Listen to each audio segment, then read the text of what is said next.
Okay, and you want me to All start right. this stage too? I already did. Oh, you Yeah, already did. we're Okay, already live on the stage right now. What's up, everybody? sounds JD good. Kent, Red Solo Cup. How you doing, buddy? Good to see you guys. How is our sound? Can you guys hear us plenty? Sounds good. How about on Twitch there, JD Kent? Everything sound good over there? I need you guys to do my audio testing for me because I can't hear. I'm not playing it back. Otherwise, Kingsley would have to hear it again. His earbuds, which I don't want him to freak out when he's trying to talk and hears me saying things twice, like 30 seconds. I did put, by the way, those of you in YouTube tonight, I did, thank you, Red Solo. I did put it on low latency tonight. I up my stream bit rate a little bit, and you shouldn't get as much a delay. It'll be a little less Not delay. as much, but it still will be a delay compared to Twitch. There will be compared to Twitch, but yeah, there won't be as much of a delay. So yeah, okay, good. Man, we got a lot to talk about tonight. I thought about doing a topic of the week. I was like, there's a lot of people who don't know what's coming down the pike yet. So I figured we would go through and just kind of dissect it and break it apart. You know, I know there's a lot of content creators there have already done it, but I think, you know, people might want to hear our take on it and stuff. All right, here we go. We ready to go? And just real quick, I'm sure you have it in your notes, but in case you forgot, just at some point, it doesn't matter when, like a little 5-minute discussion on the Dr. Lupo stuff. I did put it in my notes. So. Yes, sir. I did put it in my notes. Yep. I'm good then. Here we go. Oh, sounds about right. Okay, here we go. What's up, Guardian? Welcome to episode 303 of Guardian Downcast. I'm your host, Todd the Gator, and I'm a day one Guardian who loves gaming and especially the Destiny franchise. We're the podcast that's all about your stories, your community, and your destiny. This week, my co-host from the great state of Utah, Mr. Kingsley Mack, is here again. How you doing, Mike?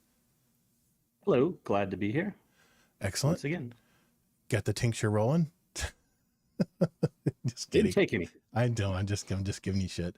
For those of you who may have just discovered our podcast, we're a weekly gaming show with an emphasis on the Destiny franchise, and we like to sprinkle in some entertainment and other topics of discussion relating to our hobbies from time to time as well, especially like with our roundtable episodes.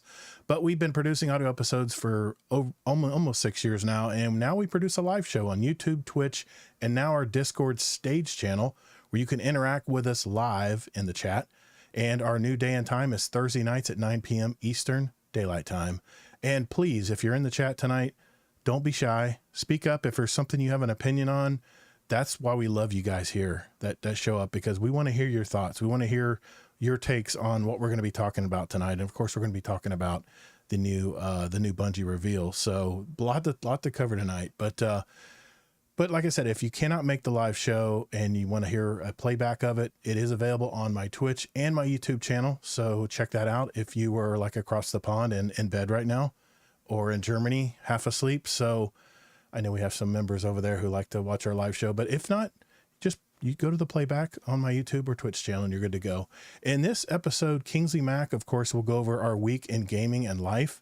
Next, Kingsley Mack, we and I both will give our impressions of this week's big Bungie Edge of Fate reveal stream. And hopefully you caught my live stream of the event, you know, the live stream of the live stream. And we discussed it afterwards. I thought it was some good input there.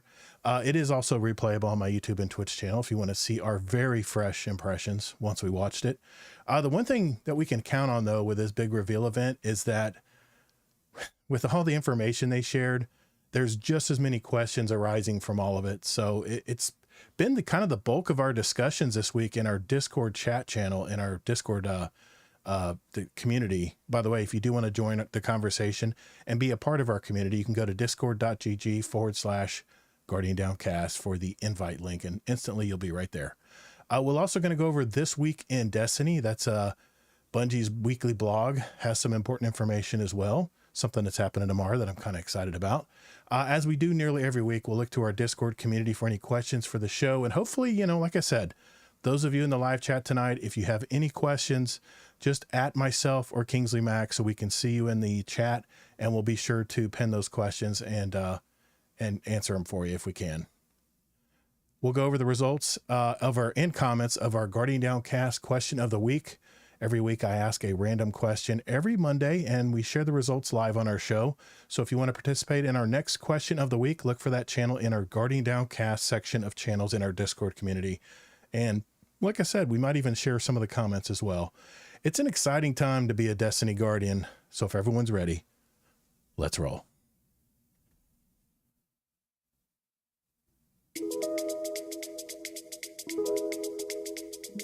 Hello, everybody. You are listening to Jealous Gaming on Guardian Downcast.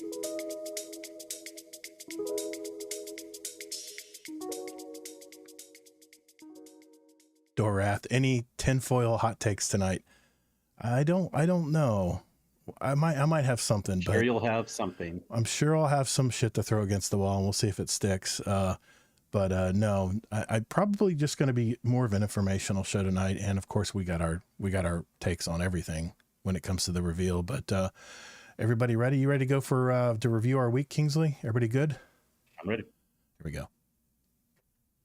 Okay. Before we get on to, dissecting the new Bungie reveal that just happened this last reset, I want to go to Kingsley and, just go over what we've been doing this week. We do it every week and just catch up and just see what's been going on in our lives. Shows, movies, anything. Kingsley, what about you? What have you been doing this week, man? Yeah. I think I did 2 raids this last week. I know I don't always mention every week. I think I forgot to mention the one last week, but we had a Saturday one. I'll let you talk about that. Sure. And then did one last night. I didn't join it until last second because I wasn't sure if I was available. It was a second. There was 2 going on Wednesday night. This was the second one that was made, but it was earlier. It was 9 Eastern, so 7 my time, and I kind of joined it last second. And it was a good chill time. Decided to do Garden, and there was only one person that was a little bit newer, and then we kind of explained some more details of it. Zombie kind of helped Sherpa that. He's like, I don't want to, but no, just kidding. But no, it's always a fun time playing with people in raids. It's one of the things that, I can get bored a little bit if it's just the same team and we're doing the same raid the same way. I mean, several raids, I have over 100 clears in these days. Yeah. So I prefer almost to have, raids. If you mix up the teams, there is variable as PvP. You're playing against your teammates in a way because you don't know how they're going to mess up or what they're going to do to make it fun or interesting. Or sometimes we'll purposely do things like, we've had drunk raids in the past, or we will, they only use certain weapons or things like that. It's always fun playing with you, Todd. Maybe something fun will happen there Thank too. Thank you. I quite enjoy our raid team every week as well. Absolutely. It's a lot of fun. I look forward to it. Yeah. And then, other games, I've basically finished my full playthrough of Assassin's Creed Shadows until more content comes out, because I've done all the extra things in the game that I want to. There was actually a small drop this week, but it added like one small mission and some quality of life things, and so I already got through that. But I was kind of talking with Sin last night. We were looking through a bunch of games. I'm like, okay, what am I going to do next? I have a couple ideas. But I hadn't looked at Game Pass for a while, and Game Pass actually has one game that I was considering. I didn't know the Final Fantasy-esque French game, Claire Expedition 33, Claire Obscura, is on Game Pass for PC. Oh, nice. I'm like, yes. So I downloaded it earlier today. Just did a little bit of the intro so far. I'm like, I think I'll like the game, at least as far as the music goes and the visuals and the story. Pretty tight, pretty solid there. I might get annoyed with the turn by turn. I see. Eventually, who knows? I like that. But, I like that part. I don't know. Yeah. Give it a try if you want. Get PC Game Pass. I mean, PC Game Pass. If you don't do the full Xbox one too, I think it's only still like $7 to $10 a month or 15 at most. I don't know what it is. It's not the money. It's not very expensive. It's not the money, Kingsley. It's just I'm not their user. I'm not one who plays like a bunch of games and likes to try a bunch of games. I got my games that I like to play, and I can play a lot of games too. Yeah, but if there's a game on there, it's cheaper than buying it. Well, that's true. That's true. Yeah. And but like I said, turn-based wise, I'm looking forward to playing Baldur's Gate 3. I think I'm going to be starting that next week because I think we got the reveal out of the way now. I think I'm considering play that with you too if you're serious. I mean, after you get through the intros. Yeah, I figured what I do is set up my character, get that all set up, and do the intro. The tutorial stuff, and then maybe you do the same, and then we'll just get in there and start playing. I don't have no idea what to expect in this game. I haven't played. I don't actually either. Yeah. I all I know is it was very good. It's what everybody keeps telling me. Yeah, Balatro is free on PlayStation Plus this month. That is right, JD Kent. That is if you have not played Balatro, and I haven't played it in a while, probably because I've work's just been kicking my ass. But I mean, that is a great game, and you could pick it up and play it for just a few minutes and then go on with your day. But yeah, you can't beat it. So what else you been up to, man? Yeah, I haven't really been into any new shows, but I don't know if I mentioned this on the show before, that I've been watching MASH. Did I mention that? Yes. How far are Okay. you in now? Yeah. This is awesome, man. I love hearing you doing this. Just finished season 2, started season 3. The show's hilarious. I never thought I would like it. Only I 40 think more I seasons to mentioned, but go. all right. It was always one of those shows, even my age, even our age, being a little bit older, that I feel like our parents watched when it first came out. Yeah. And it was like when it came on later at night, I was like, oh no, it's time to go to bed because this isn't the MASH is show on. like the kids would watch. But it's actually a great show. It's very good. It's hilarious. And let me tell you, like, I didn't realize how much I'd love the characters, like Mhm.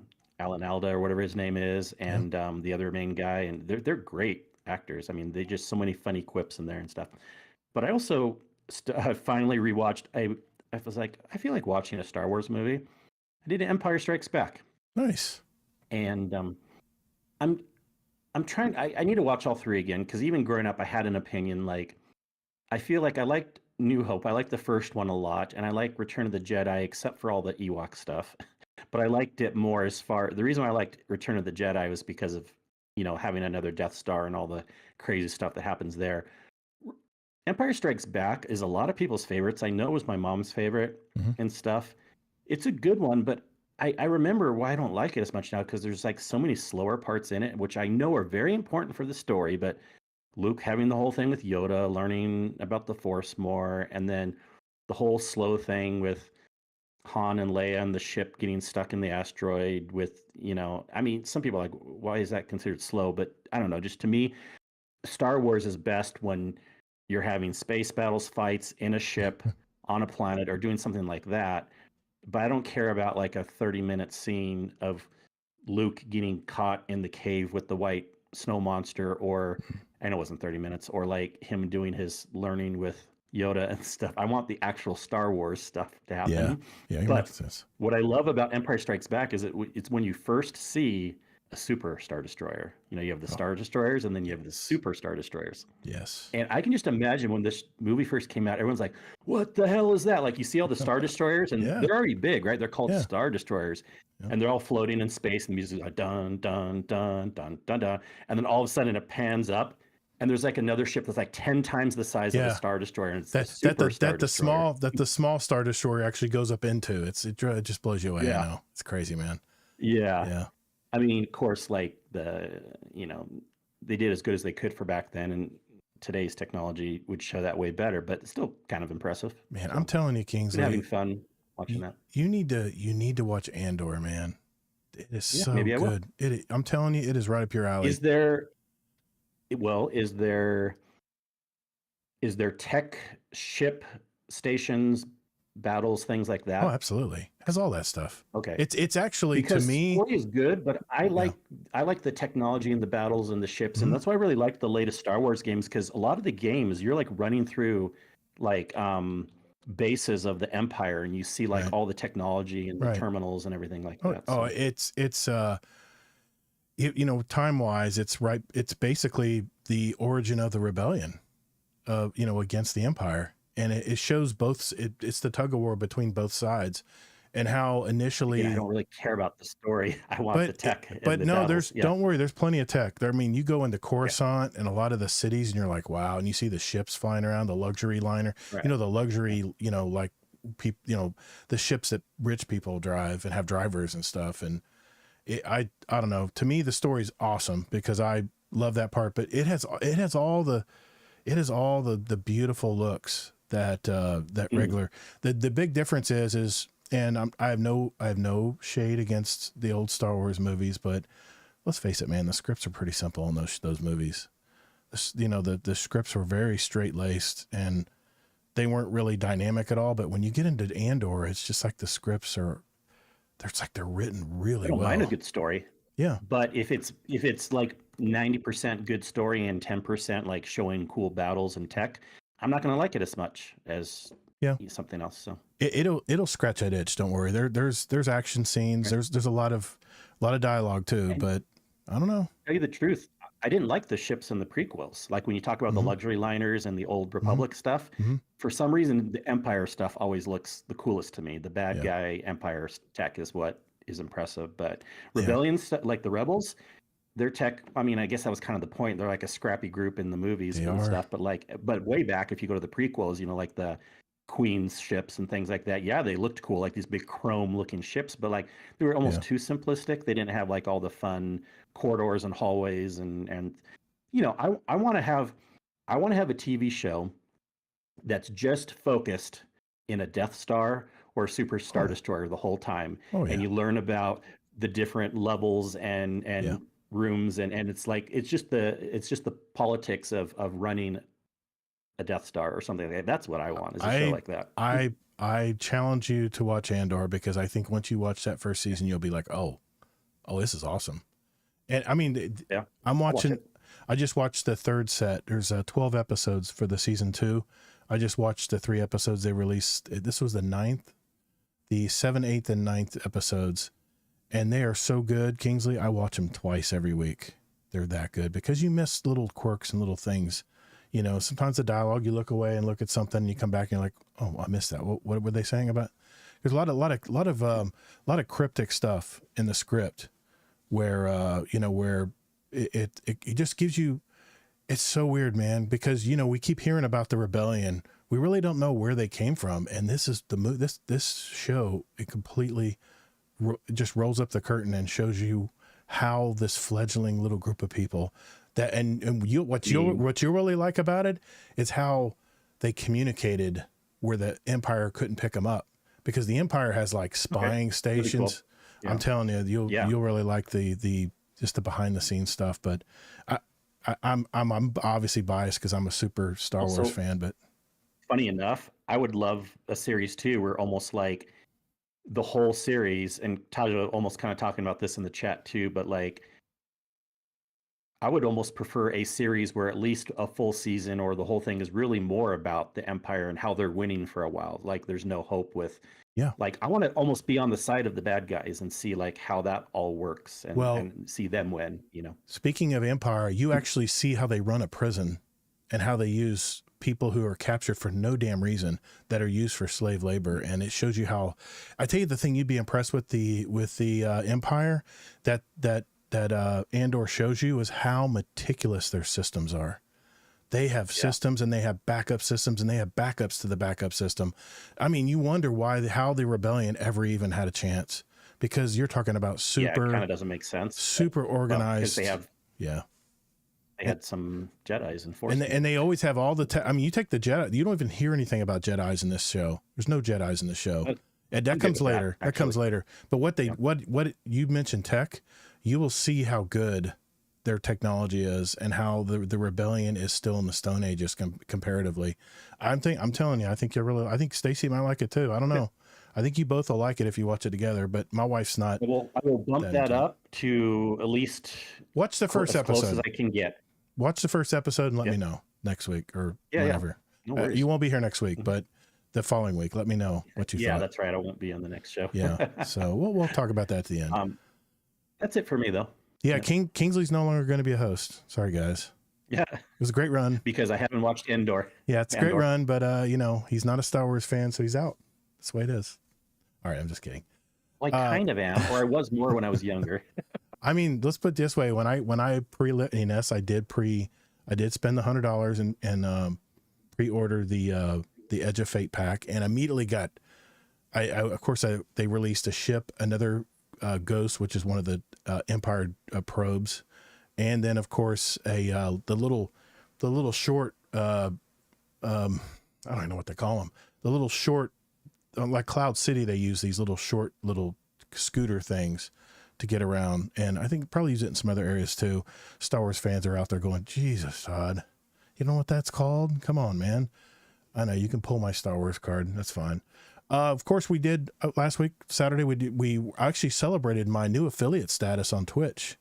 Thank you to everybody who stopped by to get my viewer concurrent counts up, because I finally broke that barrier and fully filled out everything they needed me to fill out. Signing your life away, that they can take everything if you say something wrong, all that fun stuff. And we celebrated. We ran a Deepstone Crypt raid and had a great time. Allocate, Running Red Line, Zombie Pops, Squirtle was the one you mentioned that hadn't run many raids with us, but he was back again.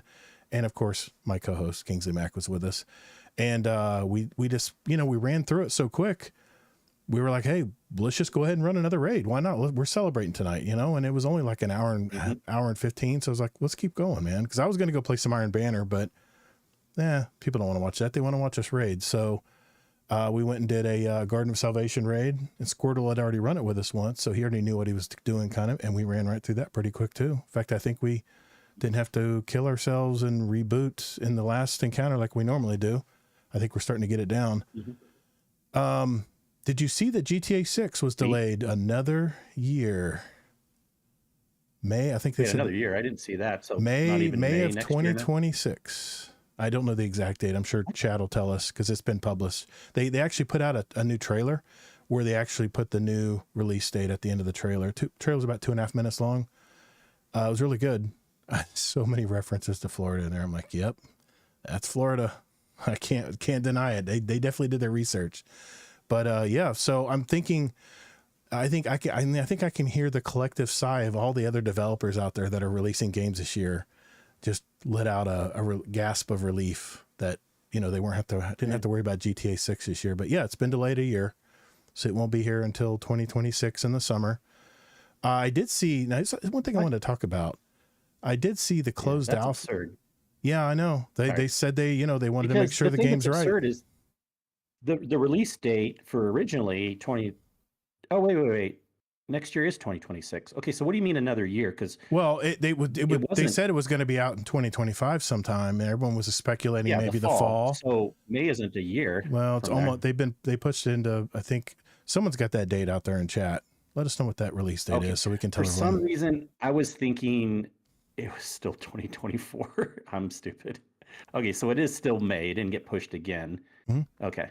Yeah, instead of 2025, it's 6 months-ish from the original time. I wouldn't say a year necessarily. Yeah, okay. So let's just say 8 months. We'll agree to 8 months further forward. They had to put it. So, yeah, it was. I'm not surprised. And honestly, I mean, I'm going to play the game, but I'm not as crazy in love with it as a lot of people out there are. I mean, being Florida, I'm going to play it, man. But I'll probably get a chuckle out of alligator wrestling and all that good stuff in it. But wasn't really surprised, but I tell you what I was surprised about this week. I saw the closed alpha gameplay of the new extraction shooter Arc Raiders, and man, that game looks like it's ready for release. It looked really good. I hate to say it, man, but I was more excited to play that game than what I saw on the alpha marathon. And I tell you what, and people have been saying this out there, and I think Marathon needs to cook a little longer. It just didn't look finished to me. I really want to play Marathon, but other than that ending cinematic, it was beautiful on the reveal, when they revealed it to us. I didn't get excited.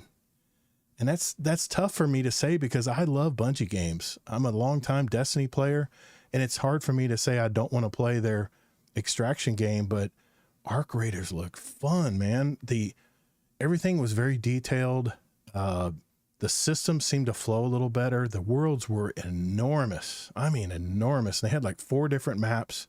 They were all very large, and it looked really good to me, man. And I think someone said that they were hoping it was going to be a PvE game, but it is certainly a PvP extraction shooter game. So no details on when that's coming out. So yeah. So, yeah, well, I have comments since you brought it up now. Yeah, definitely. I don't think Marathon needs to be delayed at all. In fact, not all alphas are the same. In fact, what Arc Raiders released shouldn't have been an alpha. That should have been more like a beta. It is pretty cooked. It looks very beautiful. A lot of alphas look more like the Marathon style. So don't think Marathon needs to be pushed back just because of that. Also, it's already been pushed back so much, years and years delayed. And I think they know it'll be fairly ready at this date, or else they probably wouldn't have announced it. So that's why I say there. And then Yeah. also, Arc Raiders is a different game, even though it's also an extraction shooter. Yeah. Marathon will never be like Arc Raiders. Arc Raiders, it used to be a PvE game, and they changed directions. And when I was watching some stuff on it, it's still more focused on the PvE AI elements in it. Yes. And people are realizing that when you come across another team, you don't actually want to kill them most of the time in Arc Raiders. You want to work with them unofficially To get to those- take down the PvE Those things stuff. those things are brutal too, man. And so that's a whole different style of a game than Marathon. Okay. So some of these things that you would hope that Marathon would add, they're never going to add. So a delay won't Yeah. help that. It's just going to be a different game with I Marathon. guess it's just the So I don't think it should be pushed back, okay. but I think Yeah. it. I don't know. I don't still know what just to don't think Marathon will be a game you should expect to like. I Maybe they think just it's need to not pull gonna the be a game. Band-Aid off and just release it and let it go and see what happens. And I have a strange feeling it's not going to do well. I just have a bad feeling about it. But you know, I there think was it'll like do well. they extended the beta or the alpha, and there were like 690 players, and they're playing it still. It's not a lot. Yeah. So Well, they didn't invite that many people in the first place. well, I mean, So they that had doesn't matter. they had when they originally put it out. I mean, they had thousands and thousands of people. But if you look at the numbers just kept going down and down. And I don't know about you, but when Destiny I never was invited to the alpha in Destiny, but the beta, I played it nonstop every day before work. So you know their numbers were like that's steady. Just you. Yeah. But I'm telling you, I know there's a lot of people like me who's like, what is this game? And you know, once you got to the witch and then it ended and said, we'll see you in whenever, you know, that's the end of the beta, I would go, let's do it again. Let's do it again. I want to do a hunter this time, you know, and I played it so many times, but anyway, it just didn't have that. I don't know. It just didn't feel the same as the Destiny, betas. Destiny numbers have gone down 90% too. Are you worried that this next expansion won't do well, to be fair? We're going to get into fair's that. fair. I think I think Destiny is going to do just fine. If anything, this new Why won't Marathon do fine? because Marathon is not Destiny as much as we want it to be. And But don't think of your opinion. Think of the general world. Like, do you think it'll do well enough? You know, I know I've heard streamers that do, you know, don't stream Destiny, but they do extraction shooter games like Tarkov, who said they did like the theme of it. But I think the fact, and I talked about this last week, but the fact that Marathon is trying to make it a generalized, more appealing to more general audience, I think they're trying to appeal to too many people and are not going to appeal to anybody. That's my worry. Yeah. And well, we will have to have some as it gets closer, you know, because everyone's going to have different opinions on their definition. Now, there's two things about it doing well, and we don't have to have a long discussion right now. There's initial sales, and then there's also how quickly people drop off from playing it. Those are two separate points. Absolutely. Now, no one will know what's considered good to Bungie. Like they may not sell what looks like a lot to the world in general, but it could be good amount of money that'll be at least good enough. But I wonder if we as a community, so we can even try to have the conversation, because we can't come up with some idea that everyone agrees with, then there's no point talking about it. But like, how much would they have to sell or not sell to quote do good? You know what I mean? With the initial sales, but well, I'll just have to see. I mean, it's still a ways away. They still have work to do on it, but they have the Bungie studios working on it, so it can't be cheap. They've got to invest a lot of money in this game, and I don't know what they're going to take to break even on this game. But anyway, enough Marathon talk. We've beaten that horse well to death over the last few weeks, thanks to me. I did brought it up, so I know I did want to mention Dr. Lupo. He was in a chess tournament, the PogChamps chess tournament. It's for $100,000. And I actually saw the video where he made this blunder. He made a stupid move where it could have been over really quick, but all of a sudden he made like over 20 chess moves in like the perfect order. And the chat was starting to get a little questionable, like, what's going on here? Are you using something? Long story short, he was kicked out of the tournament. He made an apology video the next day addressing it, admitting that, yes, I was using an engine. I did cheat, and I panicked, but what do you think of all this, man? I love Dr. Lupo. Yeah. What do you think? Yeah, it's really interesting. I never had much of an impression of Dr. Lupo or not. I'm not saying I liked him or didn't like him, but that's the thing. I never really look up to any streamers because I think that's just silly. But um, he seemed like a nice enough guy. But yeah, what I want to talk about is more like a bigger picture. I mean, it's Okay. related to him, but Sure. also it's crazy how this can happen because first we can see that it can happen to anyone. Mhm. I was actually watching an Astrocross video of him giving a reaction to another guy who's like who plays in chess tournaments, who knows a lot about that. He's some streamer, I forget his name, that was actually giving reaction to the Dr. Lupo situation and his apology and everything like that. And it's so interesting because, yeah, some of these people you think like, wow, you know, they've been in Destiny for this long and they seem like a good person. And here's the first interesting point. When Dr. Lupo was talking about stuff leading up to it before he admitted it, and even when he was admitting it, he kind of was one of the people that, you know, you hear this saying sometimes like those that doth protest too much, or people that have like something that's really important to them, or sometimes the people that, I'll just give you a silly example. Someone always talks about like cheating is bad. They may be someone who actually cheats or something. It's not always like that, but Yeah. sometimes it is. And the point I'm making is Dr. Lupo was always kind of more like, yeah, cheating's bad, this and that and stuff. But then he got caught up on it anyways. I mean, here's what he said, and I think the other guy, I wish I remember his name. But you can watch the Astrocross video that was reaction to this other guy Yeah, that I was saw it. in reaction to the Dr. Lupo Mhm. thing. And basically, what Dr. Lupo admitted was he just has yeah, Ludwig. Okay, Ludwig. that's what Tajo says Mhm. in Yep. the chat. He kind of got caught up with ego stuff. Now, this I think is a stronger term than what some people may think, but like a fragile ego, like kind of like it doesn't mean you're like, that sounds harsher to me than what it can mean, but he just didn't want to look like a failure. Like, you know what I mean? Like You he want to save felt like he face. needed to cheat. Yeah. Yeah, he wanted to save face. And it can go to people all the time, no matter if you're a streamer or not. That's why people will do these things. It's not just necessarily for notoriety or to win. It's not even necessarily always a competition thing, Right. but it's the reverse where it may sound the same to some people, but it's almost the reverse where you don't feel like you have to be top dog, but you feel really bad if you lose. And that's what his issue was, having a more fragile ego. And he admitted to that, which the point I kind of want to make tonight is, yeah, he needs to have whatever consequences come his way, lose a lot of viewers or whatever, but at least he admitted. Now, he didn't admit till he got caught, so it could have been better. But pretty much anyone who cheats is never going to admit till they get caught, right? Yeah. It's very, very rare to admit before you get caught. But at least when he did get caught, he was real about it. Yeah, he was. He said the reasons why.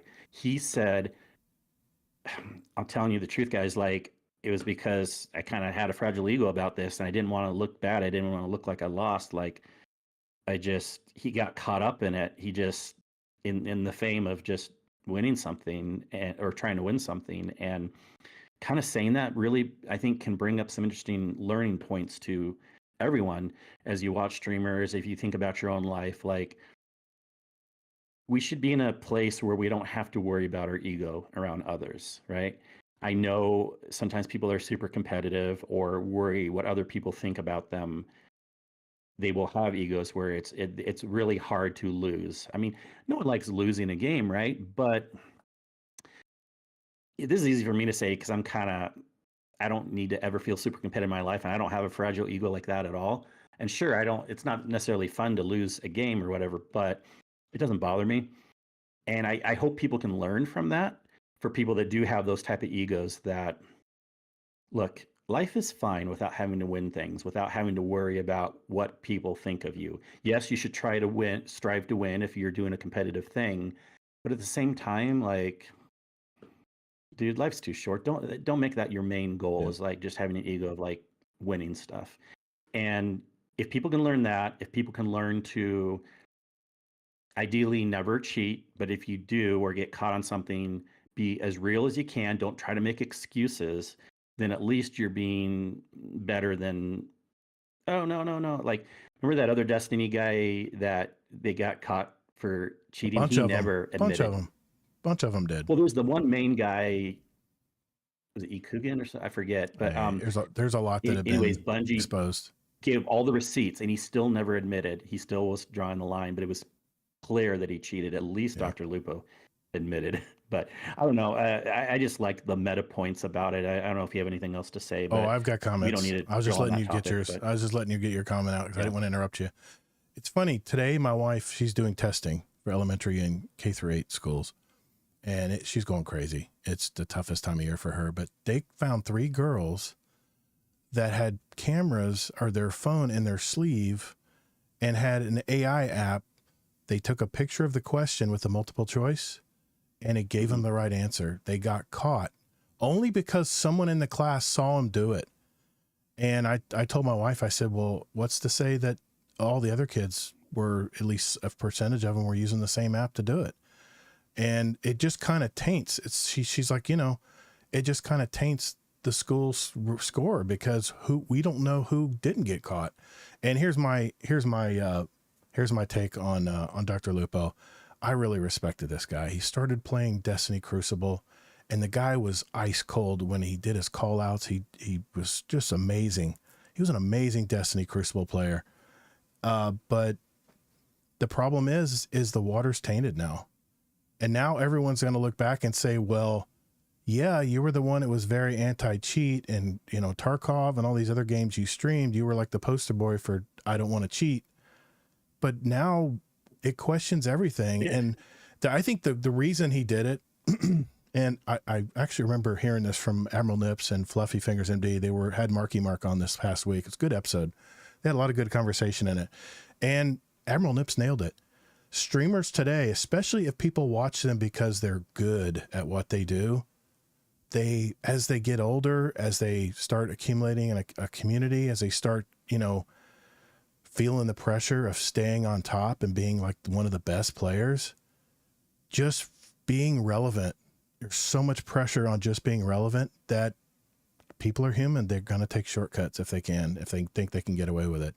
It's too bad because now anything that Lupo does, I kind of have that little thought in my mind. Well, what if he's using what if he's using a scuff with the auto aim, or, one of the little things you plug in the consoles or the computers that you can program to. I see this all the time in Crucible. I'm like, man, that guy hit me with 2 shots with his hand cannon perfectly, like every time I came against him. And I'm like, what are the odds of him perfectly hitting me and 2-tapping me with full health and full shields? So you always question it because there's a lot of people out there that do it. And it's so hard to detect, Kingsley. It's so hard to detect when people just tweak it a little bit, or when they flip the switch, when they're down and score because they don't want to lose. And there's that ego that comes in. You just always have that thought in the back of your head, like, was he really a good shot? Or what did he turn on his auto aim? What is it? I can't remember what they call that thing, but anyway, that's unfortunately, I've lost a little, I don't know, man. I've lost a little respect for Dr. Lupo, and I understand as you get to be a big streamer, and that's never my aspiration, by the way. I just like to talk and share my opinions. And if our community grows and keeps growing and we become a big podcast, and I'm always going to be me. That's all I can be. I'll never have to feel like I need to, if I'm streaming Crucible or something, I never feel I'm going to have to cheat, because if I get my ass kicked, I get my ass kicked. And I see it all the time with True Vanguard and all these other guys. You always see the highlights in their videos in the background B-roll, but you never see those games where they just get killed from just really good players or players that are using cheats or whatever it may be. And it's just unfortunate. Yeah, you Keegan, exactly. NYC Romancer. Yeah. I hear you. Yeah, he was definitely the one. There's a lot of Destiny streamers that just their ego got in the way and they got caught. And yeah, what's interesting is, again, kind of back to what I was saying, like, if you, Zimming. I just don't really ever, respect is a funny word too, but like, No. You don't need to be disappointed if you never had respect in the first place. I'm not saying you shouldn't like have fun and kind of like look up to people a little bit, but it's kind of my point where, like, well, if I never really had respect in these people in the first place, it doesn't mean I didn't like them, but like, I just take a more of a neutral approach, and because I kind of know what people can do, and Yeah, if you look up to someone too much or have respect for them, then when something happens, then that's sad, But I think there's more than a 50% chance he would never cheat again because of how he apologized. I He was understand. very real with everything. Doesn't mean he would never cheat again. Um, but even though I don't think he would cheat again and all that, and even though I never had a respect to lose in the first place from him, Yeah. I still think it's worth he loses followers. I think there needs to be consequences. I don't mean like we need to find some law to punish him. I'm just saying like there will be natural consequences anyways, right? Yeah. Like you said, you don't respect him as much, less people will watch him, whatever. He probably won't get invited to tournaments. He's got that You cloud. know, He's got that cloud over his head, man. It's yeah. too And bad. as a streamer, as you get older, I mean, I think streaming's kind of a silly thing to get into anyways, because it's like anything. It's like anyone who's an actor who's does crazy stuff or like a streamer, you only have a period of life where you can do it before you get older, right? That's what JD Kent was just saying. And so you got to save the money up, and then you got to have an exit plan, and you got to realize as you get older, change what you do, find some more unique thing where even like people like Astrocross will have to do this eventually, where you're not streaming some twitchy PvP thing anymore, and instead you're streaming long reaction videos for new games. And he's kind of doing that anyways, but like you got to change what you're doing and something that'll fit your style and age and everything. Like us, we're just older guys doing this podcast, right? Yeah, I mean, it's easy for us. We're not trying to stream exactly twitchy PvP stuff, but if that doesn't work for when people change, then just get out of streaming, but don't try to compete with people that you can't by cheating. That is not the tact, no matter what. Yeah, JD Kent goes. One last thing too. Yeah. Yes, it can be harder to detect these things in shooting games, although hopefully that's getting better with some of the AI stuff. But in chess, what I found was interesting. It was easy. People knew, like the experts saw, like you said, what happened was he did a move that normally people would never do, where he let one of his, he could have taken their queen, but he didn't take the queen because the engine generator said, if you don't take the queen now but do some other things, you're going to win the whole game in like 5 more moves. And he did that instead. And everyone, even like chess experts, like no one would do that without an engine generator. Like everyone would have taken the queen right then. And so it is actually pretty easy in chess games to figure out if someone's cheating, and that's how he got caught too. He should have done the research. Only cheat on things you might get away with. Don't cheat on things Tajo said it was the Grandmasters. It was the move 27 through 31 was what was the most suspect. Like I said, there's going to be that cloud that follows him around now. And what usually happens to these streamers is they lose their audience, they lose their community. It just implodes. And I've been part of those communities where, not because of cheating, but because of polarizing ideas, and the community just turns against itself, and then no one wants to be around anymore because it's so negative. That's why I always push for everyone to just be so positive in the community, but there's no guarantees, man. There's no guarantees, but Necromancer, I've been wanting to call you that for so long, but I see the NYC in it, and I'm like, I better say NYC Romancer, but Necromancer, I got it, man. I got your name now. Yeah, he's one of our admins in our GDC3 clan now. He's been helping out in the GDC3 clan. Thank you, Necromancer. JD Kent, back in the day, I could drop 100 kills in Call of Duty. I haven't played games like that in years. I never did those kind of numbers. We get a team of us with spawn camp, and we could pull 50 and 60 kills in a game, but I was always a mid-level player. But when Destiny Crucible came, I spent so much time watching streamers that were better than me do it. And I learned what they did. I learned their mannerisms. And I actually after time, I went from a mid-level player to a little better than average player. So, but you can talk to the people in the community I play Iron Banner with. I get my butt kicked every now and then, and there's nothing you can do. There's no hiding it. And I was sure as hell not going to put some kind of cheat shit in there. So I just couldn't I wouldn't be able to sleep at night. My head would never hit the pillow if I knew I had to cheat to impress someone. It's never worth it. And we're just more mature, of course. We've lived a lot of life, but there's younger kids out there, younger adults out there who want to take that shortcut. And I'm just saying, man, it'll haunt you. Don't do it. Don't do it. It's just not worth it.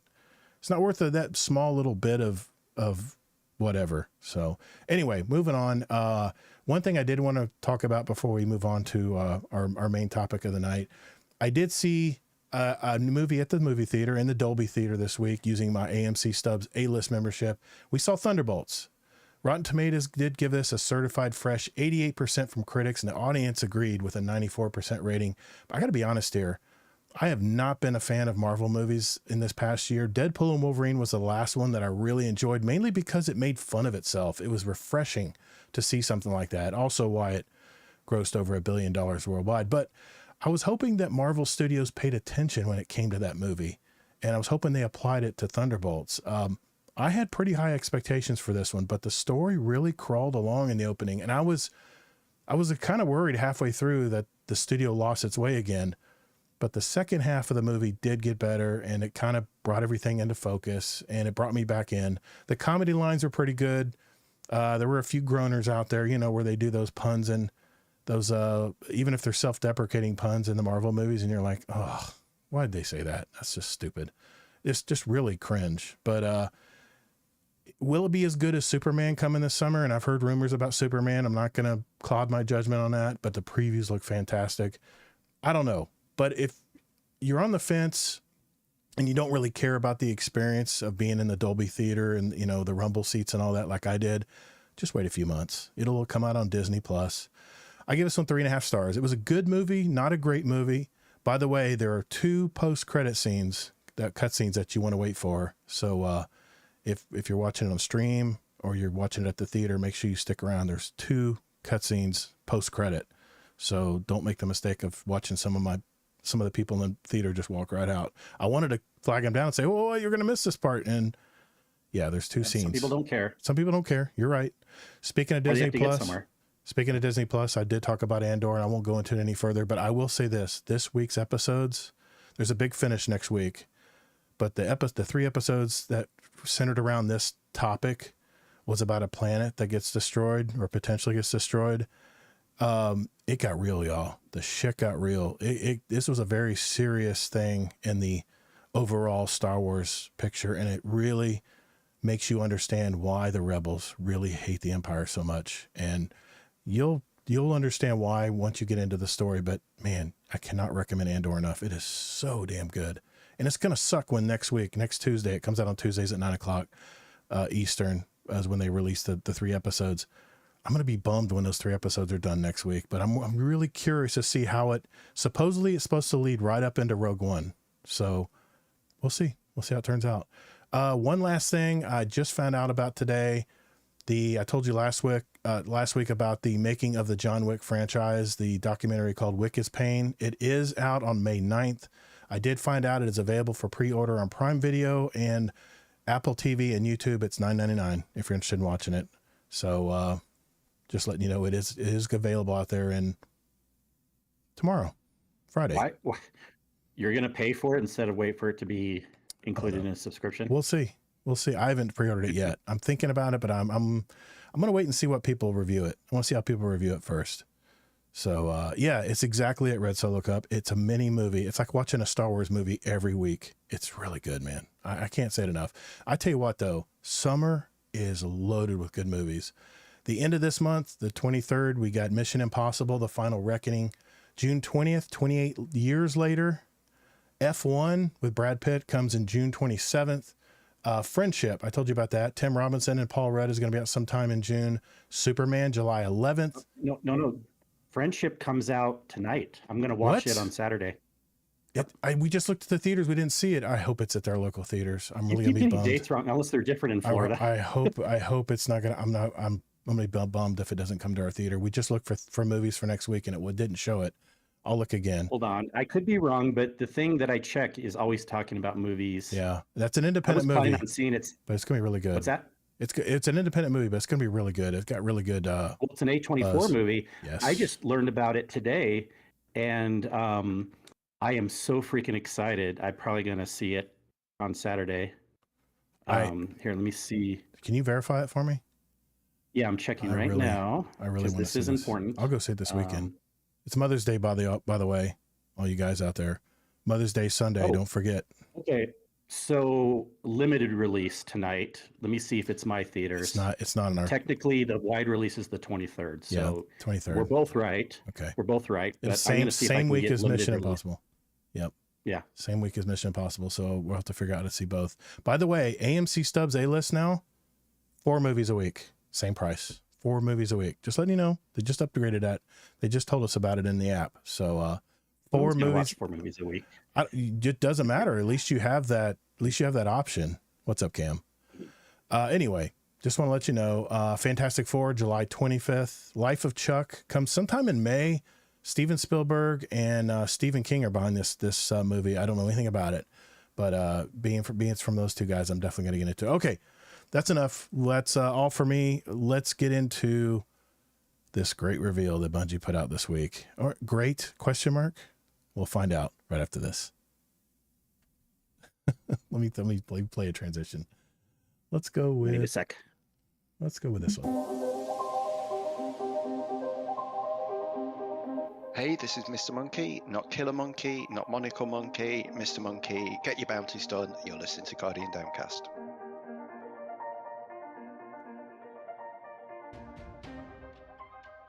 I miss Mr. Monkey. If you ever hear this podcast, Mr. Monkey, we miss you, buddy. We really do. I'm gonna have to eat some on camera if you don't mind. That's fine. For a second. Either way, man. I know you're 2.5 hours, 2 hours behind me. Sorry, I never can get the time things right. Amazing at Taco Get it right. King. Yep, taking my mom to see Wizard of Oz on the big screen here. That's awesome, man. That's awesome. That's gonna be a lot of fun. Okay, you know what? Why don't I do that? Well, let's see. We really need to do the breakdown first, right? Before we get into the TWAB, because the TWAB kind of Whatever you want, answers the TWAB kind of answers some questions. What's up, Nova AC? Good morning, Todd and Kingsley. Good morning. It's morning there, I guess. Okay. Welcome. Yeah, we're trying to decide what we want to talk about next. The live show is kind of more broken up than the audio version. I seam everything together. I put it all together in post as far as the audio version, so you guys kind of hear what happens in the background here. Okay. Let's get in the reveal. You can talk between bites, I guess. Yep. Okay. You ready? Everybody good? I'm ready. All right, here we go. All right, for our main topic really of the week, it's all about this reveal that we just saw live from Bungie Studios in Washington about the new Edge of Fate and Beyond coming. And that is going to be July 15th, folks. July 15th is the date. We finally got the date. So now I had everybody on hold for June and July because I really didn't know when the release date was going to be. So now Told you it was gonna be that date. Yep. Well, you knew it. I just didn't know for sure. But was that the date that was on the season pass countdown? Yes, that's why. I'll be damn. Actually, I didn't know to trust that or not, but I guess we can. All right, good deal. Good deal. Well, they start off, of course, with what's really nice about this reveal is they put the cutscenes, they sprinkled them out throughout. When they talked about something, then they would put in a cutscene. It was really cool how they did that. But that first cutscene, can anybody explain to me what's going on here? Because maybe I'm not caught up on the lore or not. But we had the one of the members of the Nine who was floating along, and she says, I don't want to be a part of this. And then all of a sudden, another being rips out of her chest and leaves her body like a bag of bones behind her. Does anybody know why that happened? Well, I don't know why that happened, but we already know in the lore that all the Nine are separate individuals. And the lady on the stream explained that too. They're not a collective mind. Oh. They all have their own opinions. Okay. Supposedly, in the group of 9, there are 5 that are more on our side and 4 that are against us. Okay.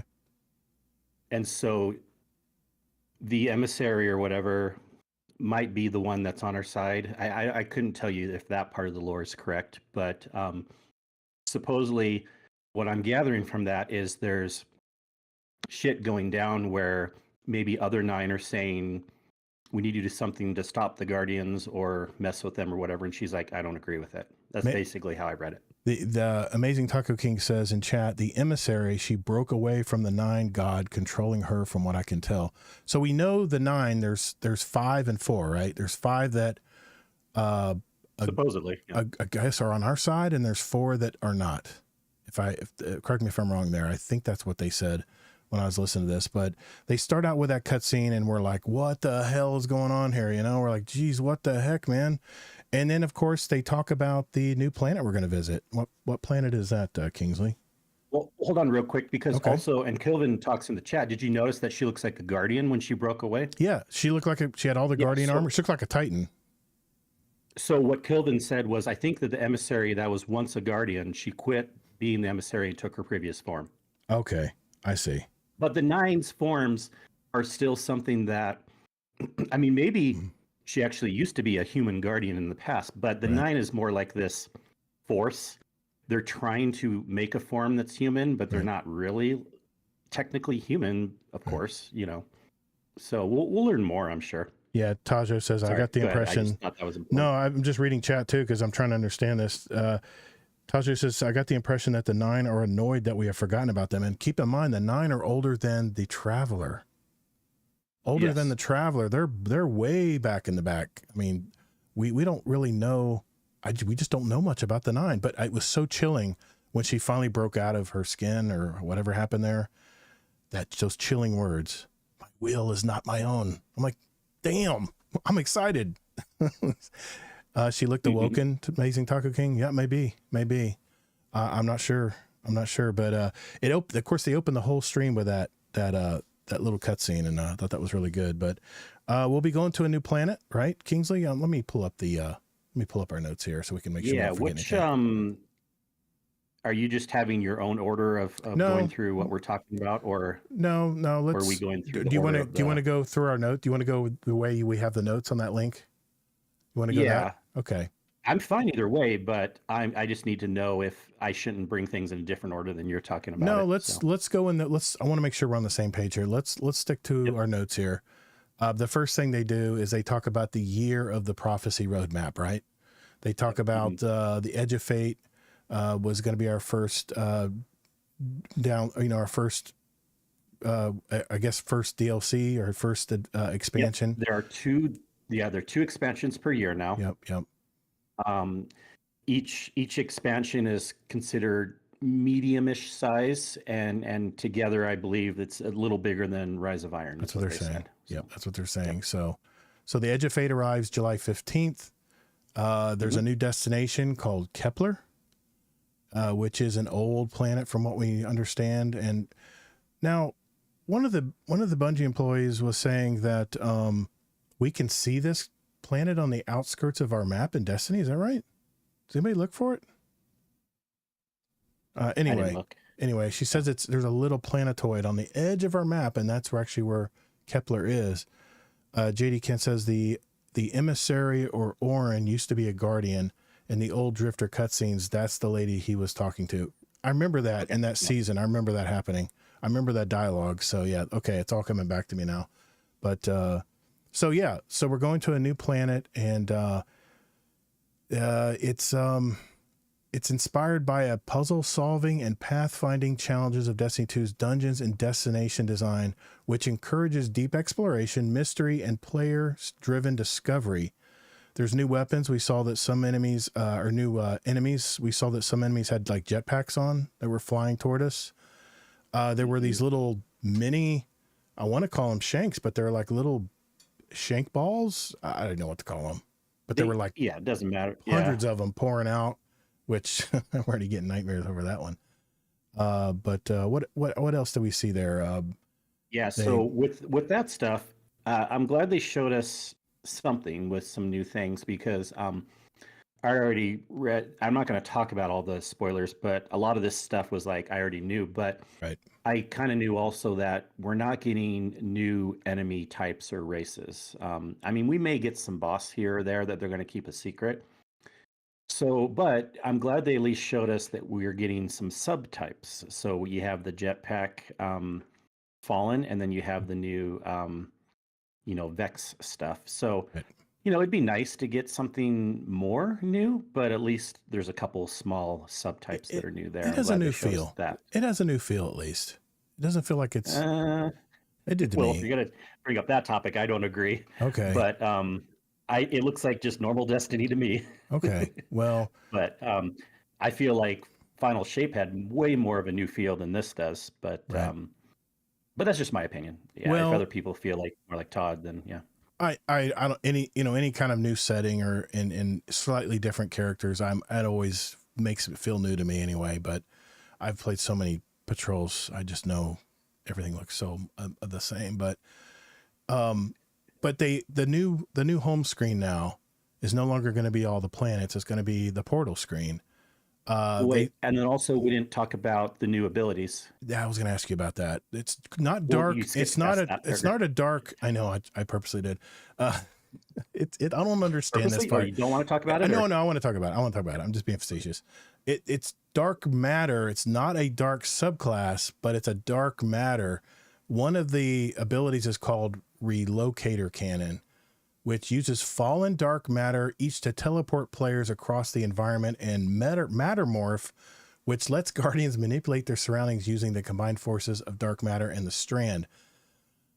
Help me understand this. I mean, I saw us turn into an electric ball and go That's down what- into that's what I tubes want. and pipes and stuff to get through certain areas. Mhm. What did you think of all that? I mean, Yeah. So yeah, it's very clear. It's not darkness. It's dark matter. Those are two different things. not the third darkness So subclass. this also clears up once and for all. We already knew we weren't getting a red subclass because Bungie said we're not getting that, and they don't have the time to make a whole new subclass right now, anyways. But regardless, we're getting new abilities. Yeah. And based on dark matter, which gives us special powers, it's not the darkness. It's not some Right. necessarily external bad guy force. It's dark matter, which is just crazy interdimensional stuff. And it's a combination, like when we talk about the arc ball thing, it's a combination of having offensive powers where when you have that ability, you can kill ads, do different things, but it's also a functional ability to help you do things in the game. So when you are this arc ball rolling around, you are a lot smaller and you can get through tight spaces and stuff.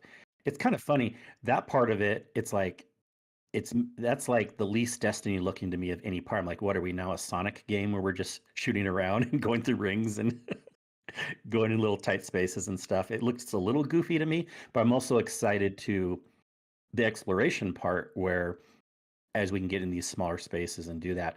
There one of the other powers is we can move pieces of land around, so it's kind of like a puzzle thing. And then of course that's the one part of it, but then you have the offensive part too, where you're actually killing enemies. Right. Now, something very clear on this, it's only in the new location, and that makes sense for a couple of reasons. Yeah. Lore-wise, how you get these abilities is there's little things you pick up or interact with on the ground that gives you that ability.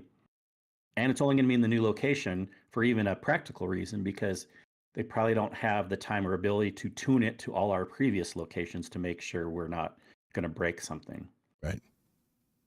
So do be aware, people, that these abilities are only in the new location. You know what it reminded me of? Remember when we went to Neptune and they had the strand, strings in the middle of the map during the campaign where you would interact with it, and it would give you I understand Strand was a dark subclass, but at least you could use it temporarily and then it would run out and then you keep moving on. So I have a feeling it's going to have that same kind of feel where it's going to be there like a little crack or something to. Well, they showed, yeah, it's like Yeah. a little thing you interact with on Yeah, the ground. Right. And apparently, I can't remember her name that is behind all the story in Destiny. She said that there's a microorganism that we ingest or we pair with that actually allows us to see this dark energy, this dark matter. Sorry, got to be careful with how I say stuff. The dark matter. So it'll be visible to us that we normally don't see it. And she even mentioned, Allison, that we see it in the Destiny game all the time, but it's all around us, but we don't see it because of this microorganism, I guess, that we're going to somehow pair up with when we get to Kepler. Okay. So, yep, something like that. Yeah. Okay. I mean, I think it's cool. I mean, anything new is good. Space herpes. It'll be sad to me that we can only use it in the new location. because remember, the old stuff isn't going away. We're going to have, and we'll talk about this more. There's the portal, but the world map stuff is not going away. We can still pick all the old stuff with that way too. Mm. And I don't know. I mean, it's something new that they're trying. Like, do we really have to be smaller to explore things that are behind walls? I mean, there's other ways they can let us explore, but Right.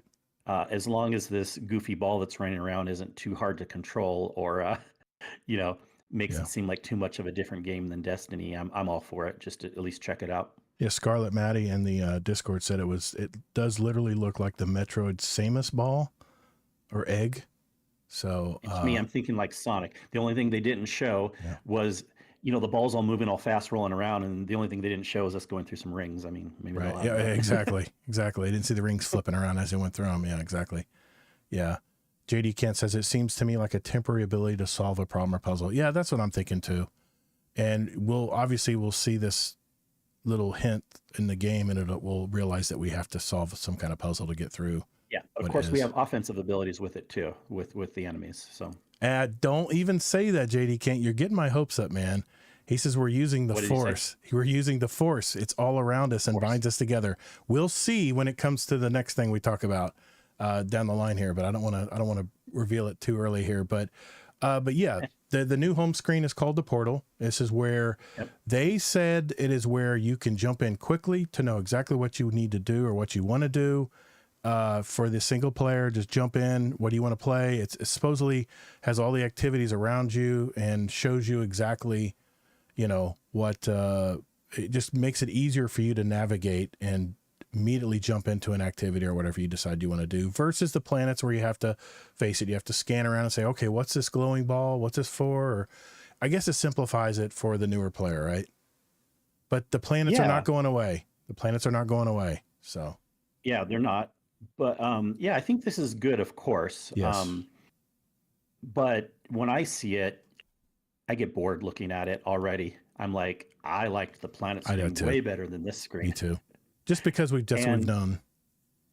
I know it's probably because what we've known, but also to me, it's more visually pleasing going to a planet and then picking the thing. But I do have to admit, even us players that have been playing for a long time, we're like, where's that raid again? Or where's that dungeon again? Or this or that. So it does make sense to have this new portal system, mostly for the newer players. But let me tell you, if we're in there most of the time, because that's the easiest way to start things, it's just a boring list with a bunch of squares to me, for the most part.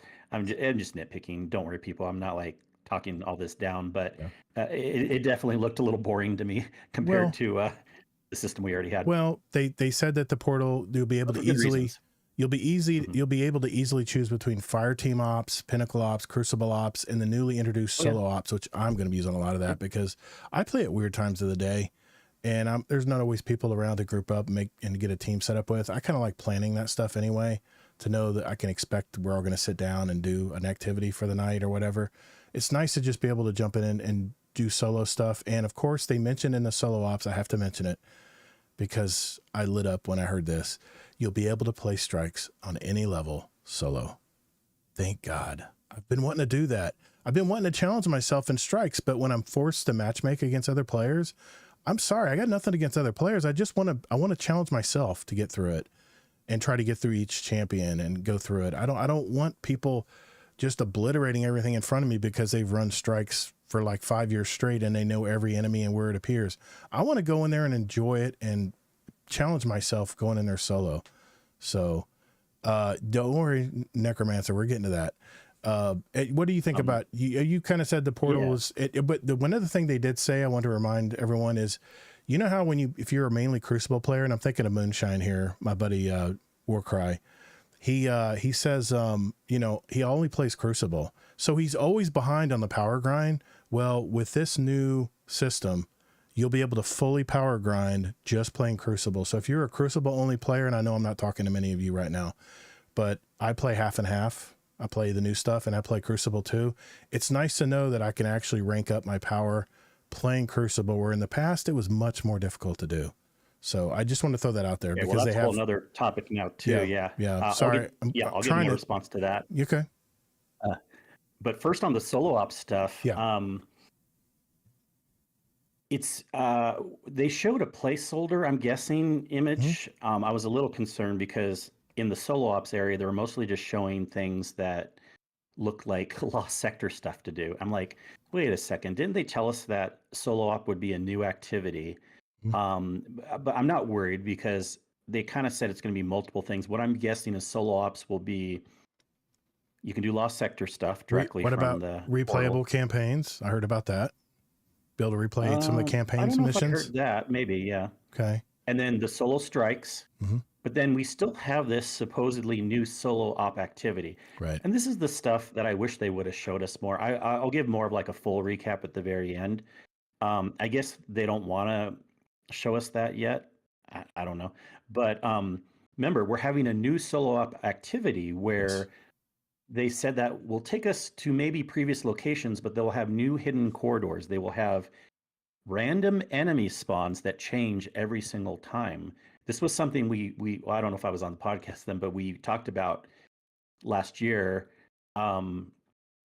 where it was what solo ops was going to be, and of course the solo strikes. And as long as all those options are still there, I'm sure they will, because there's no reason they would have told us this new activity. I don't. They made it sound like the new activity was called solo ops, but now it makes it seem like solo ops is solo strikes, Lost Sectors, and this new activity. So who knows what this new activity is going to be called? I want to know more on it. Because I don't care about doing Lost Sectors again or solo strikes. I want to do something new. I understand. Especially if this new activity has variable changes to it. 50. That's what'll keep me back. 50 new modifiers in addition to the ones we already have. That's going to be great. Well, yeah, that's even a separate point where on all activities, not just solo stuff, but on fire team stuff, let's say you want to do Nightfalls or things like that, you have a lot of different variations you can do. And then that kind of does dovetail into the other next thing you're going to talk about, power system. I don't know if you want to talk about that later, but you started talking about it with the I'm all over the place tonight, so you just have to hang on for the ride, Kingsley. You want me to do the list? No, it's okay. Why don't you do the list and then I'll comment on it. I'm trying to keep it organized, but I'm trying to move along as well. I don't want to stay too long on one subject, but I realize there's a lot to cover here. They talked about a lot, but go ahead. You mention it and then I'll comment on it. How about that? That sound better? I do want to see though on the list if they, well, maybe they didn't talk about power stuff actually on this list, so maybe we will. Well, they talk about it in the TWAB. It was one of the questions the community asked. We'll wait till the TWAB to talk about that because they do mention it in the TWAB. It was one of the questions the community had. My questions and opinions on that too. If we'll talk about that later. Oh, we will. So on this list next, they talk about the tier system, the new tier system for both weapons and armor. Did we know it was for weapons before? We only thought it was for armor before, right? Armor so 3.0. They kind of broke the news. It was for weapons also. That's all we knew about was Armor 3.0. Yep. Yeah. So both armor and weapons will have 5 new tiers that each tier offers better stats, split perks, and more bonus mechanics. Right. To earn the best gear with the highest tier, you will have to take on the most challenging activities. The better higher tiered equipment you acquire, the more challenging content you can handle. All right, so we don't know much more yet, and there's questions which we'll bring up with what people are wondering, how will this all play, especially with our current stuff. But we do at least know real basically higher tier means you get that from harder activities. It was very vague. What do you think that means to you, or what do you think about that? Are you happy? I really hope it doesn't mean I have to run an expert group event. As long as they allow me to do it in solo ops, if there's a solo op that is more challenging, that will get me that higher level. In other words, if right now we can get higher adept weapons and what is it? Not adept gear, but it's called it has the extra slot. I can't remember the name. It doesn't matter. It doesn't matter, but it's gonna be changing anyways. That becomes available to you, which is higher level gear. If you do like expert, what is it? Expert raids, expert level of anything out there. I hope that's not the case because right now we can do that anyway. That is not changing anything. Now, if they make something in solo ops that says, if you complete this artifice armor, thank you, amazing Taco King. And now if they have something in solo ops that says, complete this Lost Sector on master without dying to get the next tier of gun or armor, then I'm all in, man. that I hits can my pretty much that hits guarantee my they'll nerve. have that, I hope so. but side point, it's still going to be you really want to do that because it's Yes. without dying, because it's going to be easier for you to run something hard with a team than to run something hard solo. Yeah, it doesn't matter though. If they're going to lean into the solo op, which is, there's a lot of solo players out there, and just mainly because they have a clan, they do stuff, but their clan is working when they're home. There's all different reasons why people do solo stuff. Okay, no, I wasn't saying why they should or shouldn't. I think they Right. will have it for the solo. But I'm saying, are you really going to be running solo flawless master? I will work for it if I know that I'm gonna get a tier 5 gun or a tier 5 armor piece. Well, anyways, it's Yes, going to be I will less work for you to do it in a team. We'll help you out versus solo. But well, I understand that, and there'll be times when I want to run with a team, but there's times when I want to challenge myself. Like the new Ride of the Nine right now has the Explorer mode where you can go in solo. I haven't played it yet. All I've done is I've turned in all my currency and gotten weapons. Challenging. That's the easy mode. Yeah. Well, but what I'm saying though is I haven't played some of these dungeons in a long time, and it's nice to know that it sits there and guides you through and teaches you how to do it. That's such a great. That's a first great move for Bungie. Yeah, that's totally different than what we're talking about here. But yeah. But I'm saying if they have something in solo ops that is difficult, not like sure Explorer mode, but if they have something for solo players, then I'm all for it. Go ahead. I'm sorry. But you also said we already have the Adept. This is different still because there's 5 levels. We don't have 5 levels right now. No, but they're giving us an Adept weapons and Artifice armor for running expert in a lot of group activities right now. And if it's very similar to what they're saying here with the tier 5 stuff, then I'm not interested. How could it be similar? There's 5 new levels. I understand, there's only but 2 levels right now. But like you said, they had 11 energy slots on one of these tier 5 armor pieces. They had an extra slot. Well, that's what Artifice armor is. They offer you an extra you are slot. all over the place. I'm talking about weapons right now. Sorry, I can't tell. But but they're hand in hand though. They have tier 5 armor and they have tier 5 weapons, which they never told us about. But the weapons, of course, is what I'm going to be more interested in. But so the tier has nothing to do with that 11 energy thing. Also, the tier thing is something totally different for the armor. Also, so I think you are a little confused on what this tier thing is. It's kind of like something we have right now, but on steroids, like with way more levels, because we only have 2 levels right now. And of course, we'll learn more. And they just said you have to do harder level stuff. I can pretty much guarantee 90% of surety. It doesn't matter if it's solo or matchmade or whatever. Harder level stuff. One thing we do know that they're adding in the game is they have so many different options now. You can make stuff harder by going into solo ops and then picking all these modifiers. Yep. And then, so what you'll have to do, Todd, is you'll have to go in, say, I'm going to do the Master Lost Sector, and you have to add at least 10 modifiers. Yep. And there's no way you're going to get it done because only the sweatiest of the sweaties would be able to do that. And then that's how you can get something tier 5. And as you're by the way, as you're tweaking the modifiers to make it harder, they actually give you a grade, like a grade over here on the right side. I looked at that. They'll give you like an A if it's like, oh, that's a very cool, that's a very tough one, or like a C if it's like an average run. You'll get average gear, stuff like that. Yeah. So here's what I predict will happen, and tell me if you're worried about this. Let's really look at the big picture here. Okay. Are you going to be sad when you can't get tier 5 stuff because it's too hard to get it? Solo? Anywhere, solo, or because I think they'll have it for solo too. Yeah. But will you be sad? Will you be jealous that people? I will be, because when they said tier 5 at first, you know what I was thinking? I was thinking Destiny 1, whereas the more kills you got with that weapon, you would unlock another power grid, right? Yeah. I was hoping that's what tier 5 was going to be, but apparently as we're diving in more of this, it's not just kill based. It's probably going to be based on activities, which that'll make me sad, man. Cause I don't know. And we talk about the weapon stuff, and I guess they're going away from weapon crafting. I guess they're going all the way away from it. It looks like a super enhanced weapon is what it looks like to me, but how we get to that tier 5, I don't know. They haven't told us, and they're gonna, they will. They told us more challenging content. I mean, we don't know the exact details, but there's no way tier 5 will be like moderately hard stuff. It'll be very hard stuff, whether it's solo or in a team. So the reason why I'm bringing this up is for everyone to kind of be thoughtful and truly look inward, because I can understand people being sad if they can't get tier 5 stuff, but then, or at least easily. But then again, isn't that the way it should be? Shouldn't a game have easier stuff to get and harder stuff that not everyone can get? Harder, yes, but it has to be accessible, dude. You have to be able to not have to go to Fireteam Finder and find 5 other people that can run it with you. It has to be accessible to the solo player. And I'm not esoteric. I understand that, but I think as long as they... What about accessible for your abilities? Not everyone is a good player. Well, then so... then the tier 5 guns will mean even that much more. When someone sees the tier 5 gun and they get that that lavish new glow on it because it's a tier 5 gun, which they talked about too, how you'll get a new shader treatment. I love that stuff. But probably what I'll end up doing is figuring out how I can do it with other players in the Discord, like Necromancer. Well, yeah, because it'll be easier than doing it solo. Yeah.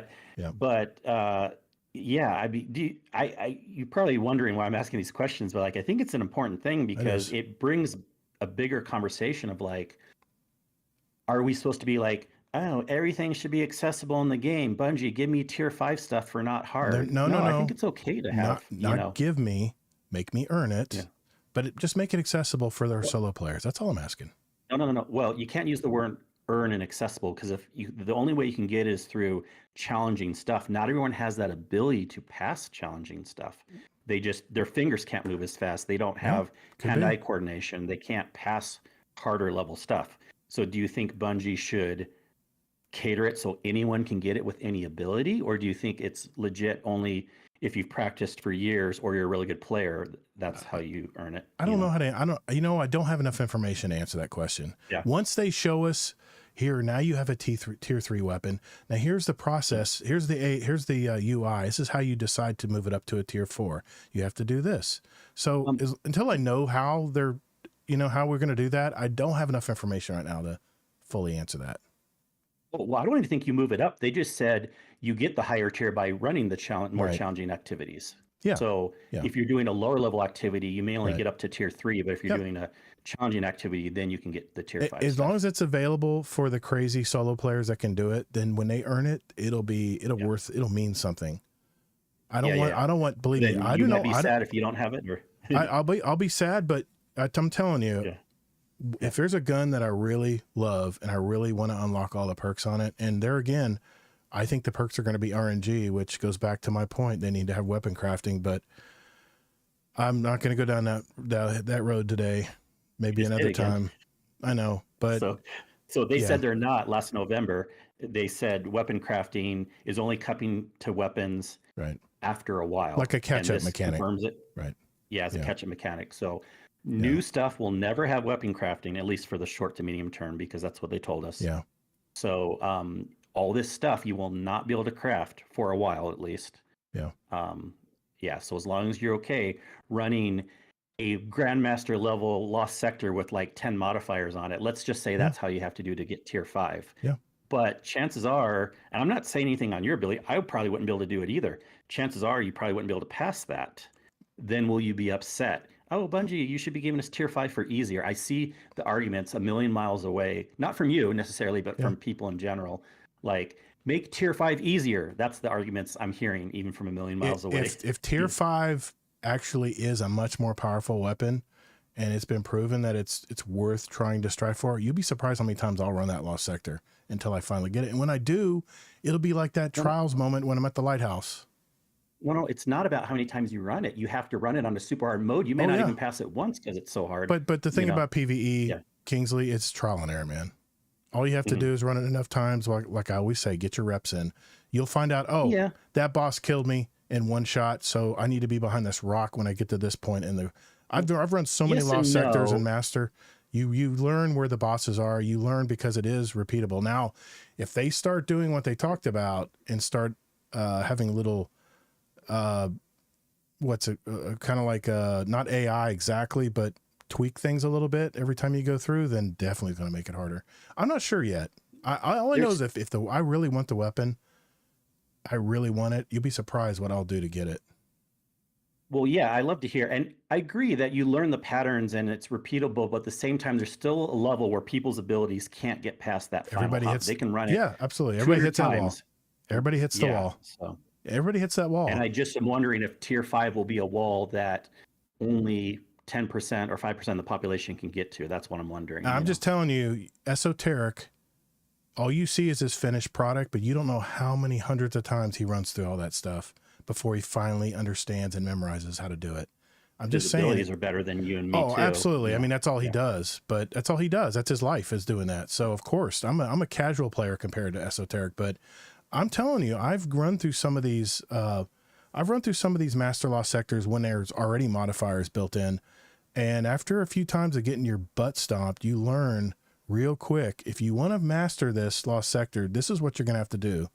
So I don't know. We'll see. Well, you know, they're going to, okay, so they're cool. going to talk about it more down the road. So. Okay, so I expect to hear no complaining from you and others then when it's too hard down the road. You can't Kidding. pin me down, man. Not yet. All right.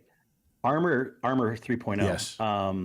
Armor and gear systems are also evolving to create richer opportunities for build crafting. Players will experience set bonuses. I'm really excited about that. That's awesome. A rework of character stats and armor that starts with full energy. That's always really nice there too. The energy thing was just kind of silly having to build that up, right? Yep. Put stuff in to build your armor up to tier 10 or whatever. Yeah. I mean, like I said, if it's worth the crazy grind to get it, you know, I'll do it, man. I'm a grinder. That's what I do. I like doing that stuff, but it has to mean something. Adept weapons There's right now always- are okay.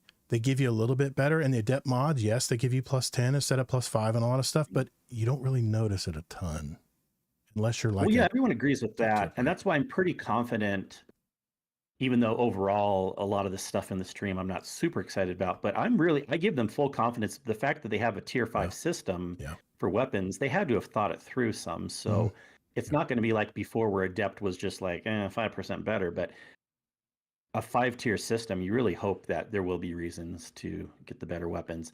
Although, of course, if it's really hard for someone, it's going to be very easy for people to use the excuse, oh, that weapon's not better enough for me. I don't care. You know, that's into each individual player, and that decides Exactly. how far they want to try to get that. But yeah, so I mean, stats are, I agree. Stats are totally changing on the armor, Mhm.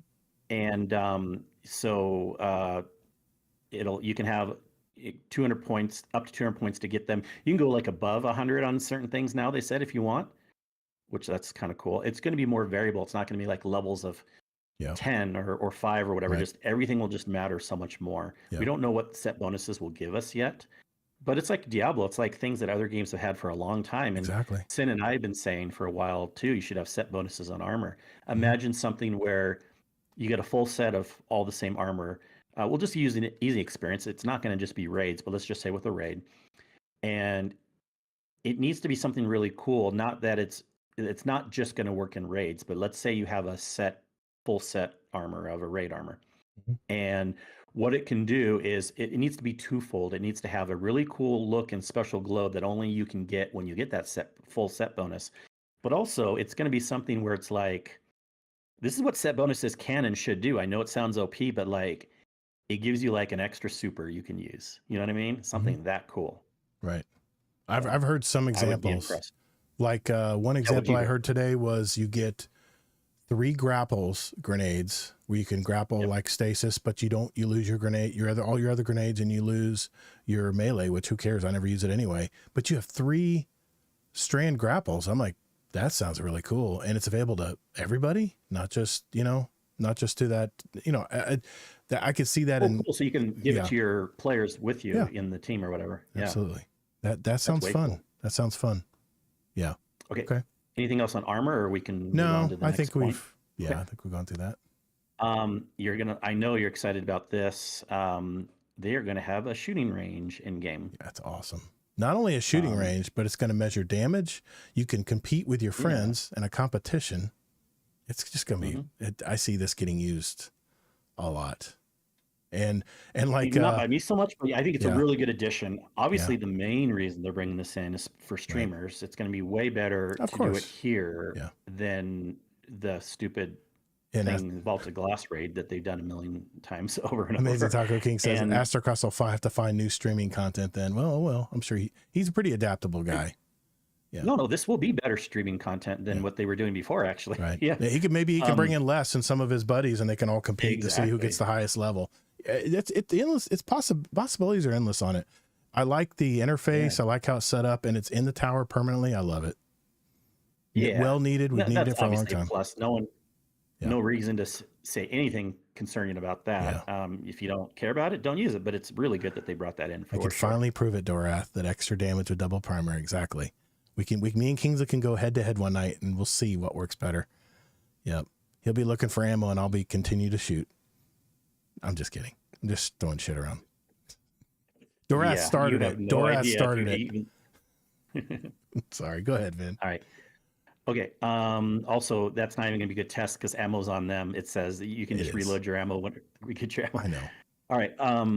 It's not going to be about total DPS. It's going to be actual DPS with certain weapons. All right. And then, okay, before we get to the second expansion, because that's the next point on the list, you did skip a couple things at the very top that I wanted to talk about. A lot of people know this already, but we have 2 expansions, and we'll get to the second expansion in a second. Right. But we also have a what they call a major update, like a halfway point for each thing too. So expansion will be 6 months. So a halfway point, we're getting another update 3 months in. Right. And then we'll have another expansion at the end of 6 months, and then another update 3 months in. And then, of course, after that will be a whole new Destiny year. Right. Now, what those updates include in between, so every 3 months, this is what we're getting. Mm-hmm. I mean, every 6 months, we're getting an expansion with new stuff. But every 3 months think of it as like a season, but they're not calling it that. But they're calling it a major update. But we'll include things like a new activity, exotic mission, new weapons, new gear, and more. And what the names are, and don't worry, I won't spoil the second one. You can take the lead on that if you want. But of course, we know Edge of Fate, July 15th. But then kind of the thing that's going along with it is Ashen Iron. We don't know what that all means yet, but that's the major update. That'll be like 3 months later on September 9th. Okay. Right. And then December 2nd is the next big one, which we'll talk about. And then March 3rd, there'll be Shadow and Order will be the major update. And so really you can think of this as every 3 months we'll have something that's changing a little bit. A new rewards bar. So, you like your rewards bars, season pass bars. It will happen every 3 months. So there'll be 4 for the year. Yeah. I'm going to... I just felt like it was important to talk about that. So yeah, I've got the screenshot of it here if you want me to share it with the chat real quick. Sure. Yeah. To make sure I got the right screen. That would be a good visual representation to show. We'll find out if... Of course. And I'm sorry, I guess that was in the TWID also. Essentially on top of this, I figured I would talk about it. But... Let's see if I do. I can do it this way.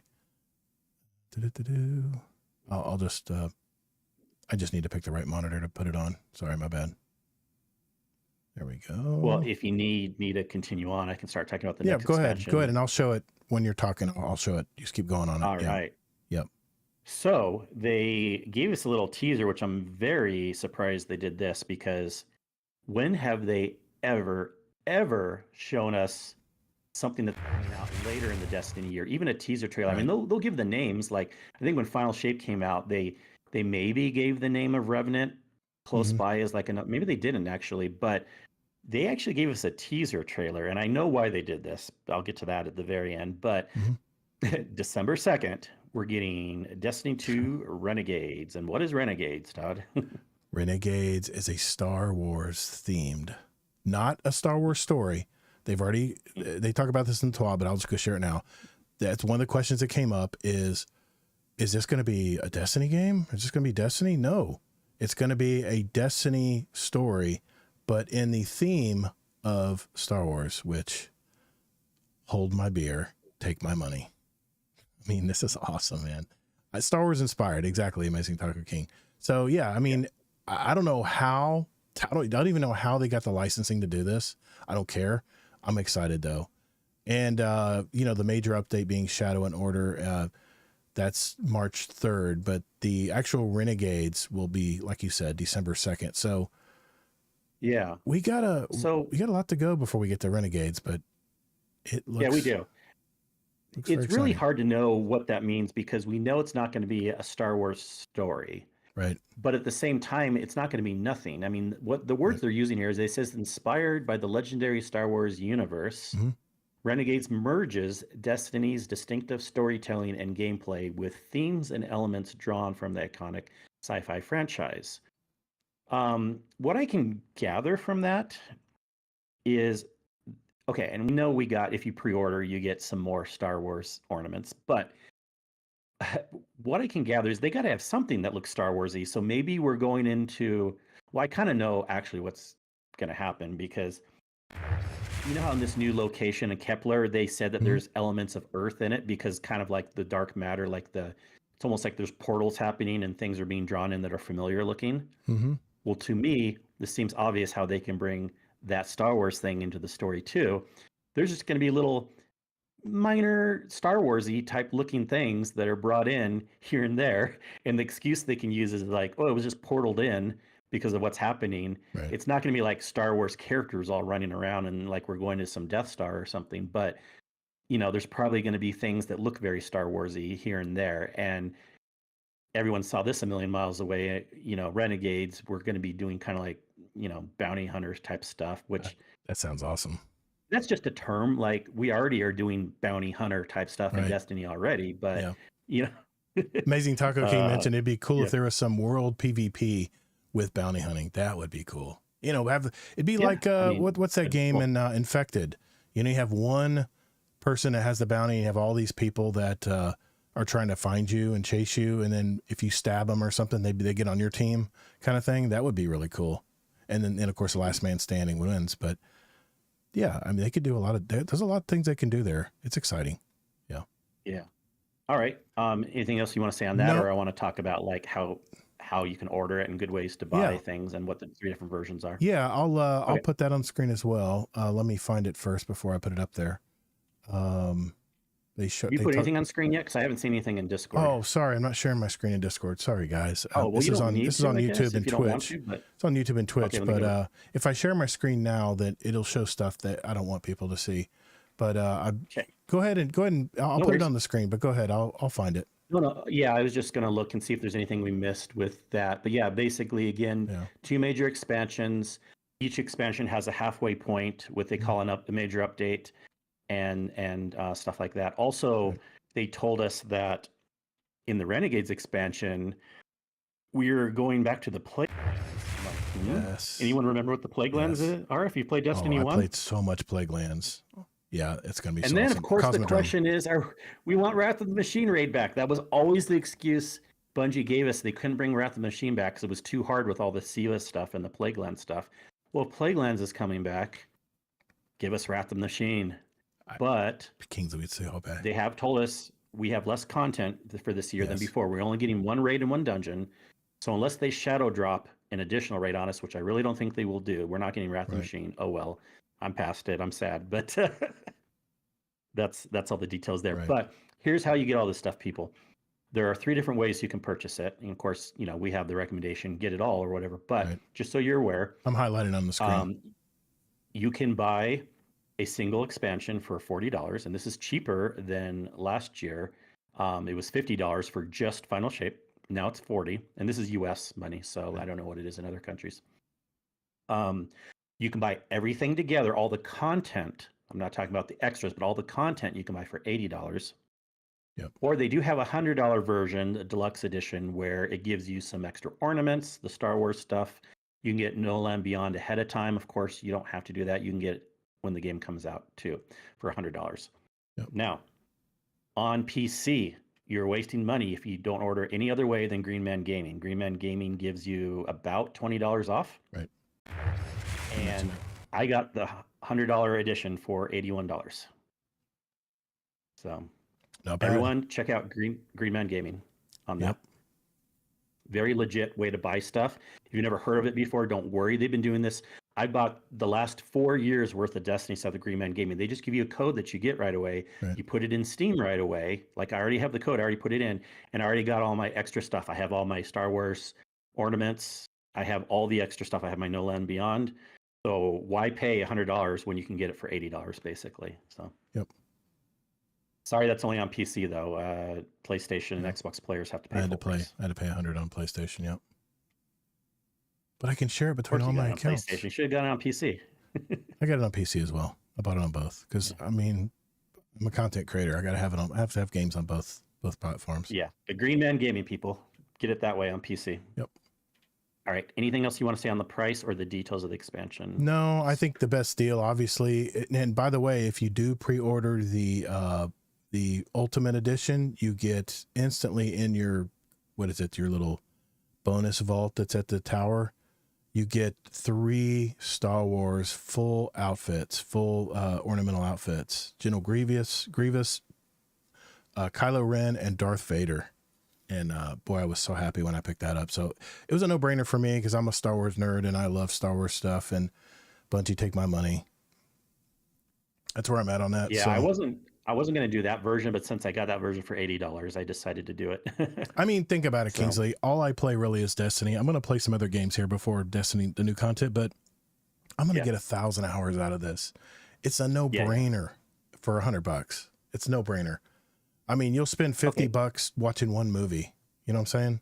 So So what do you think overall, just honest opinions on all the stuff, how excited you are, if you had to rate it 1 out of 10? And then Yeah. I also have a bonus question on Okay. how do you think how well they presented it? Yeah, the 'Cause that's a special separate point. the special deliveries terminal. Thank you, Amazing Taco King. I can't think about words tonight. There's so much swirling in my head right now. I give it. I wasn't expecting as much as we saw because they packed a lot in that reveal. 1 to 10, I give it probably a 7+, 7.5. I mean, it's kind of hard to top the original Destiny, but I'm excited for it. I see myself playing every bit of this. I don't see me taking off. That, you know, there's so many pluses here, guys. All this content, if you buy the packs, all the extra content that they release is all free. It's all free. So, you know, the seasons, they said if you want to buy It the was always seasons, like that if you bought the $100 version. Yeah. Anyway, so this is no different. but they said the seasons, if you want to buy them a la carte, I think they said 1,000 glimmer. It's like $10. But if you We're don't just using want different words to why, make it sound why better, would but you, it's all the same. why would you buy the season pass and not get the awesome campaign and the new world and stuff? That doesn't make sense to me. But here was the thing I liked about it. Answer that, but go ahead. They're not paywalling everything like they used to. No more raid keys. No more you got to buy, you know, you have to have this version to get into the raid. Once you buy it, it's done. No. It was only dungeon keys. The raids were always included when you buy the expansion. Yeah. With the expansion, right? So Yeah. once you buy it, you're done. Unless you want to buy, you know, stuff from Eververse and stuff, you know, the ornamental stuff. But I did not expect to hear all of this. I was actually keeping my expectations at bay because I get very excited when it comes to Bungie reveals. I always think there's going to be a lot more than there really is. So I tempered my expectations this time around. But the more they kept talking, the more they kept adding, the more stuff they added. And then, of course, they finished with the trailer for Renegades. It's like, that's the perfect cherry on top for me. I'm a little confused about this dark matter things that they have in game, and I hope that doesn't get too gimmicky. That's my only worry there. But other than that, I'm excited for all of it. And you know why? And no one's surprised. I'm the Destiny shill. I'm excited. I'm excited to play all of this. I cannot wait to see what the solo ops, has. They talked about this, the new portal system. I wanted to show you guys the AI, what it looks like, and you tell me what you guys think. But here's the portal system. I don't know. It's somewhat interesting to me. You know, you have all your ops right here. You can join in here, and I'm sure once you click one of these ops, you know, it breaks down into something else, other playlists and stuff. But sorry, Discord, I can't see it. But you know, you have your seasonal hub up here for all your seasonal challenges. You can go to the tower right here. You can not play the campaign right here. Everything is on quick launch, and it just seems so easy to me. Versus, because there's been a lot of times I'll start a season, and I will go to our quest tab, our general tab that shows everything, and I'll go, what's flashing? Where do I need to go? Who do I need to go talk to first? When it's all right there on the screen, it does make it easier. And keep in mind, Kingsley, they're trying to appeal to someone who's never not played a lot of Destiny or has never played Destiny. They're trying to let this be a new entrance into the game. Whether they achieve that or not, I don't know. I don't know what the new player experience is going to be like. But I'm pleasantly surprised of what I saw. I was more excited than I thought I would be. So And then, how do you think on how they presented it? Did you like that? I loved too? it. I loved it. You know, the marathon reveal was so boring to me because they talk, and then show the gameplay, and then talk, and then eventually show like the longer gameplay where the people tested it and stuff. I loved how they integrated cutscenes throughout the live stream. They kind of broke up the dialogue, and they shifted people around. They moved they moved the art director in, and then moved him out, and moved the story director back in. I loved how it was laid out this time. I think they really took a lot of time to plan this out. I'm sure they had lots of time to think about it, but I thought it was the way they had it, and of course ending with Renegades. I mean, that was, like I said, that was a perfect way to end the stream. So yeah. Yeah. Yeah, I definitely think it was presented better than Marathon, but I still feel like it was similar-ish. There's something they still need to change and do better. Like, I feel like their older presentations in previous years were way better. Really? And I don't know if I'm just thinking that. I saw some other comments too online that people are feeling the same way. They need to, it wasn't bad, but they still need to change it a little bit. The way they presented it wasn't the best in my opinion. But that's a separate point. I do not take that with content of what's coming up versus I just thought it was an interesting point. Regardless, as far as how excited I am, I'd give it maybe like a 6.5. I also knew to temper my expectations because I know what's coming, and we're getting less overall content this year than in previous years. And no new subclasses or big things. We'll see how big these locations are and how repeatable everything is. But they use those words, less content this year than in past. That's why the costs are less too. 40 versus 50, Rise 80 of Iron versus 100. Yeah, Rise of Iron size, a little bit bigger than Rise of Iron. And I remembered Rise of Iron was pretty big. I love the campaign in Rise of Iron. I thought it was a lot of fun. Well, it wasn't that big. Yeah. But, yeah. I mean, they had the artifacts, the new artifact system. Remember in Rise of Iron? Yeah, but we're not getting anything like that. Oh, I know. But anyways, I'm just talking about the content. Like when they're talking about the expansion, the actual missions and everything. I'm not super concerned. This is about what I was expecting. I'm only about 6.5 excited. I'm obviously going to be playing it. I already pre-ordered it. It's not like I'm saying, oh no, but this is already going in my expectations of how things will be with the game. Right. It'll be good, but I think where before with Final Shape, people held on for like between 1 to 3 months and there was a big drop off. I think the drop off is definitely going to happen before 3 months this time. It's going to probably just be like 1 month in and we'll see a big drop off. You know what? Let's do this. Let's tie in our question of the week, because the question of the week this week was, what are you hoping to see on the Bungie reveal this week? We had one was I want to see an entirely new story with a compelling villain. 24% wanted that, and you could pick multiple ones, by the way. New Crucible maps and game modes. Me and some other person picked that one. That was my idea. I'm excited for new weapons, 4%. Only one person picked that. I want to see new systems, quality of life, 20%. And that was one I voted for. I want to see how much new stuff is being added, 32%. I want to see repeatable activity and action, and if there's reasons to repeat it. That was a 12%. So we had quite a bit of people, again, vote for this and take this survey.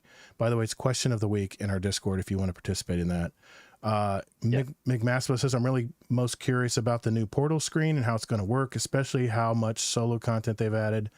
Deadpool and Merc, I'm curious to see the new portal interface as well.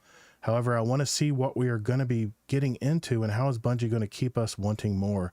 Content now is slow, and I feel they need to add some amazing content to get us engaged. Barrel Barley, 406 said, definitely looking forward to the Rite of the Nine dungeons. And you pointed out that, hey, Rite of the Nine is already out, but he said with that, I'm very much looking forward to the new stuff in the Edge of Fate expansion. I can't wait to see everything they have for us. Now, the one thing I will say, the number one thing, you talked about player numbers going down again. If they have systems in place that keep people engaged and are rewarding and are repeatable, then I think that'll curtail the drop off of players. But it is a 10-year-old franchise, and it is inevitable that people have other games they want to play. And Destiny fatigue is a real thing. So it is always possible for that to happen. But my biggest, if I was to say the one thing that I was really hoping to see in this reveal, is better systems and quality of life, because we play it as a hobby, and whatever makes our daily hobby playing in this game better, is going to keep more players in to grind stuff like tier 5 weapons and stuff. So, yeah. Anything you want to yes, add? they made a lot of quality of life stuff in Final Shape, but that didn't keep people playing.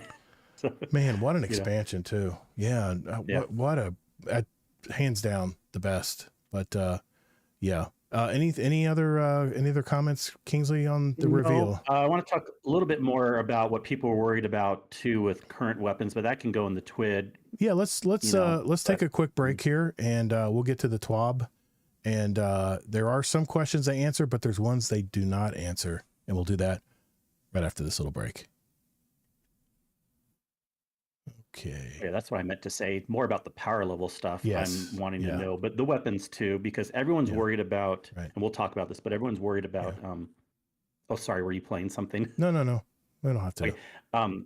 I forgot to wait for that play thing. That's all right. That's all right. Everyone's worried about like current weapons and why do we want to be getting weapons still if we know the weapon system is going to be changing in 2 months? You know. See, that's my concern as well. And well, let's just get into it, and we'll talk about it. All right, here we go. All right, this week in Destiny for May 8th. Man, May is going to fly by. I'm just telling you right now. 2025. This week in Destiny, we revealed our plans of the Year of Prophecy. We began our dungeon crawling into the Rite of the Nine. How hyped are you for the Edge of Fate? Have you fought through Spire of the Watcher this week yet? And we will check the topics we have for today. Well, obviously they talk about the Edge of Fate reveal event, and we just went over all that, so we'll just breeze right on past by that. They talked about the Renegades trailer. We talked about all the pricing for all of the editions of the game you can buy. They talked about that. They had something called post-reveal frequently asked questions. This is the part I wanted to go over. Since the moment the reveal stream ended, we have been collecting questions from throughout the community on what was shown. There was a lot to chew on while we're planning many follow-up blogs, and that's what we hoped was going to be this week, the biggest blog ever, but apparently it didn't happen. That'll be soon. TWIDs, interviews, and even another stream to dive into changes to the core game of Destiny. We wanted to deliver a few answers to trending questions. Okay, the first question, will Renegades be a Destiny story? From our assistant game director, Robbie Stevens, which was on the stream, rest assured, Guardians, everything in Renegades is in canon for the Destiny universe, but we're leaning into the aesthetic, tone, and vibe of Star Wars to tell a Destiny story with Destiny characters. Want to comment on that? So Darth Vader will not be walking around as an enemy. But like I said, we'll probably see like maybe some Star Wars tech here and there that just got portaled in. Exactly. But it'll be all Destiny stuff. What's up, Scarlet Shadow? Yeah, and it's you know what this brings back? Battlefront vibes. Remember, you could play the heroes when you got so many points. You could go grab a Darth Vader and you go around and just murder everybody on the field. It's not gonna be like that. So that they answer that question. The second question, will vault space be increased? Vault space is This not... This is silly. This is a question they already told us the answer. There's another question that should be in that spot, but I'll answer their response anyway. I know, right? Vault space is not changing in Edge of Fate, but we do have additional vault space and quality of life features planned for Renegades later this year. Yeah.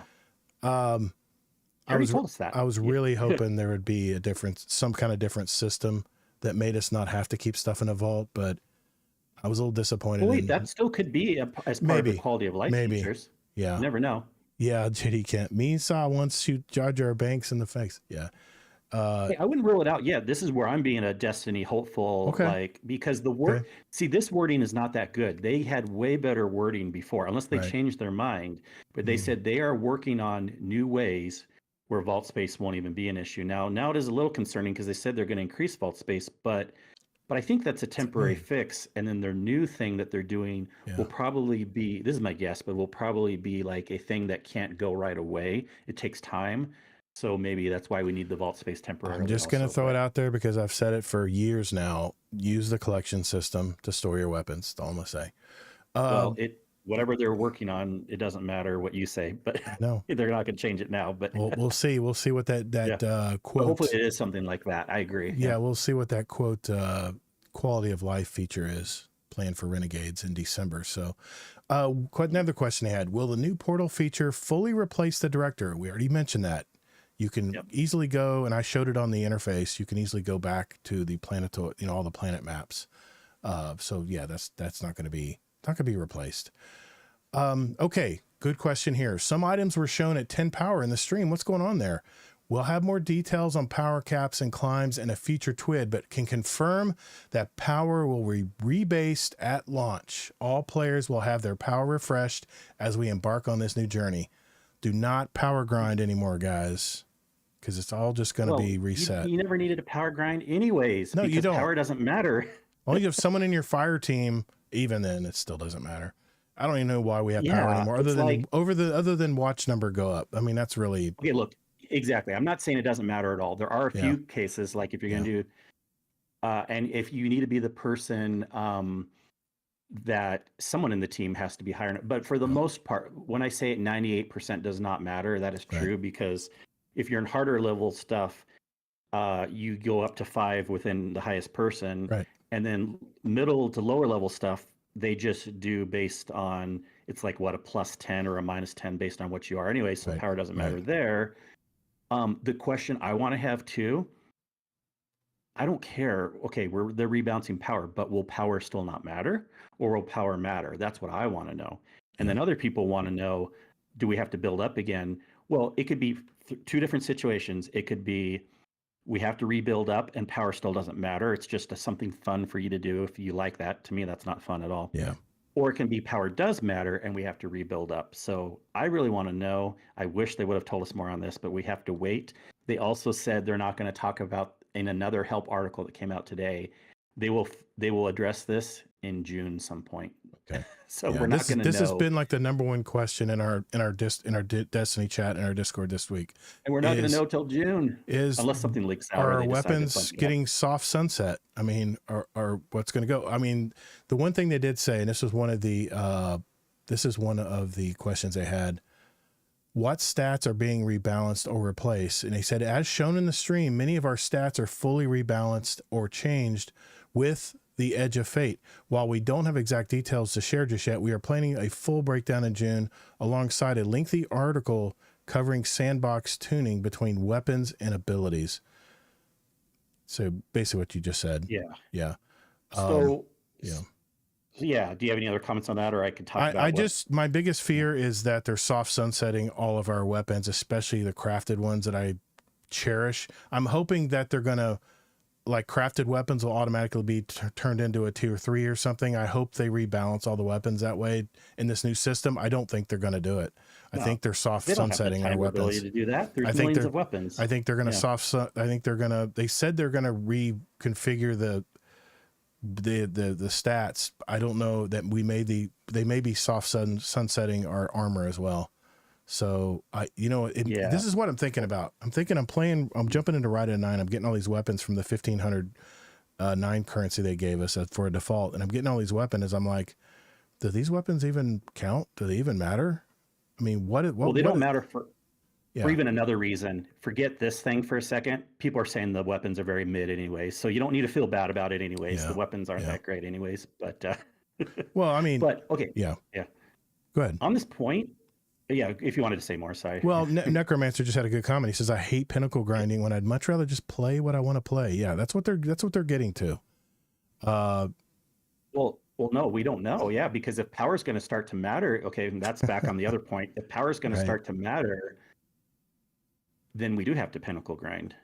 Yeah. But I'm hoping power is not going to matter. People only pinnacle grind now, mostly just to be the top person in a team, or because they feel good about reaching that limit. There's very, very, very rare situations where you need to be at the highest level. Power basically doesn't matter right now. Yeah. And then on the weapons, that's my worry. We have already kind of had soft sunsetting for a while, because when weapons get re-released with new, better perks, doesn't that mean the older ones are basically useless now? Nope. I still got a bunch of weapons from pre-Forsaken days that I still have in my vault. Most people, because if the new perks are better, they want the new perks, not the old perks. But it's nostalgia. I don't want to get rid of that weapon. I remember it did so many things with that weapon. Nostalgia. I said, aren't the newer weapons better because of the better, newer perks? I'm sure. Yeah. So we've already kind of had, I'm trying to be realistic here, people. We've already, now this will be a bigger version of soft sunsetting, but this is how I think the game always should be anyways. If they're going to come out with new weapons, we should be using the new weapons for the most part. Not all Right. new weapons will be great, but for the most part, we should be using at least some of the new weapons. Yeah. And so, remember when they redid Armor 2.0 a while ago? It really wasn't that big of a deal. Did you really care that much of your old Armor 1.0 when all is said and done? No, I immediately dismantled it because it didn't have the same slots and stuff that the new. Yeah, so we're gonna have to do it again.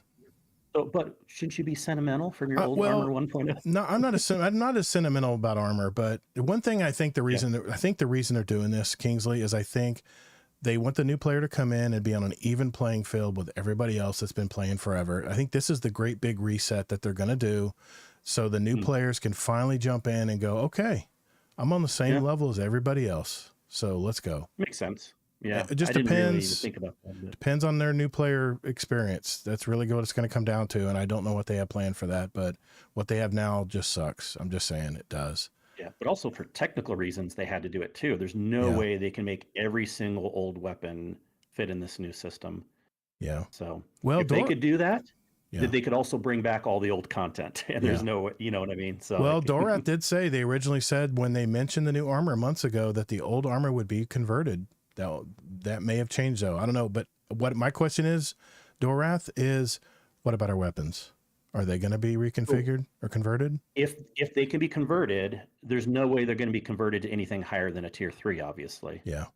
And then remember, you can't go up levels within that. So if they get converted to a tier 3, they're stuck at tier 3. You're only getting tier 4 or tier Right. 5 by playing harder level stuff.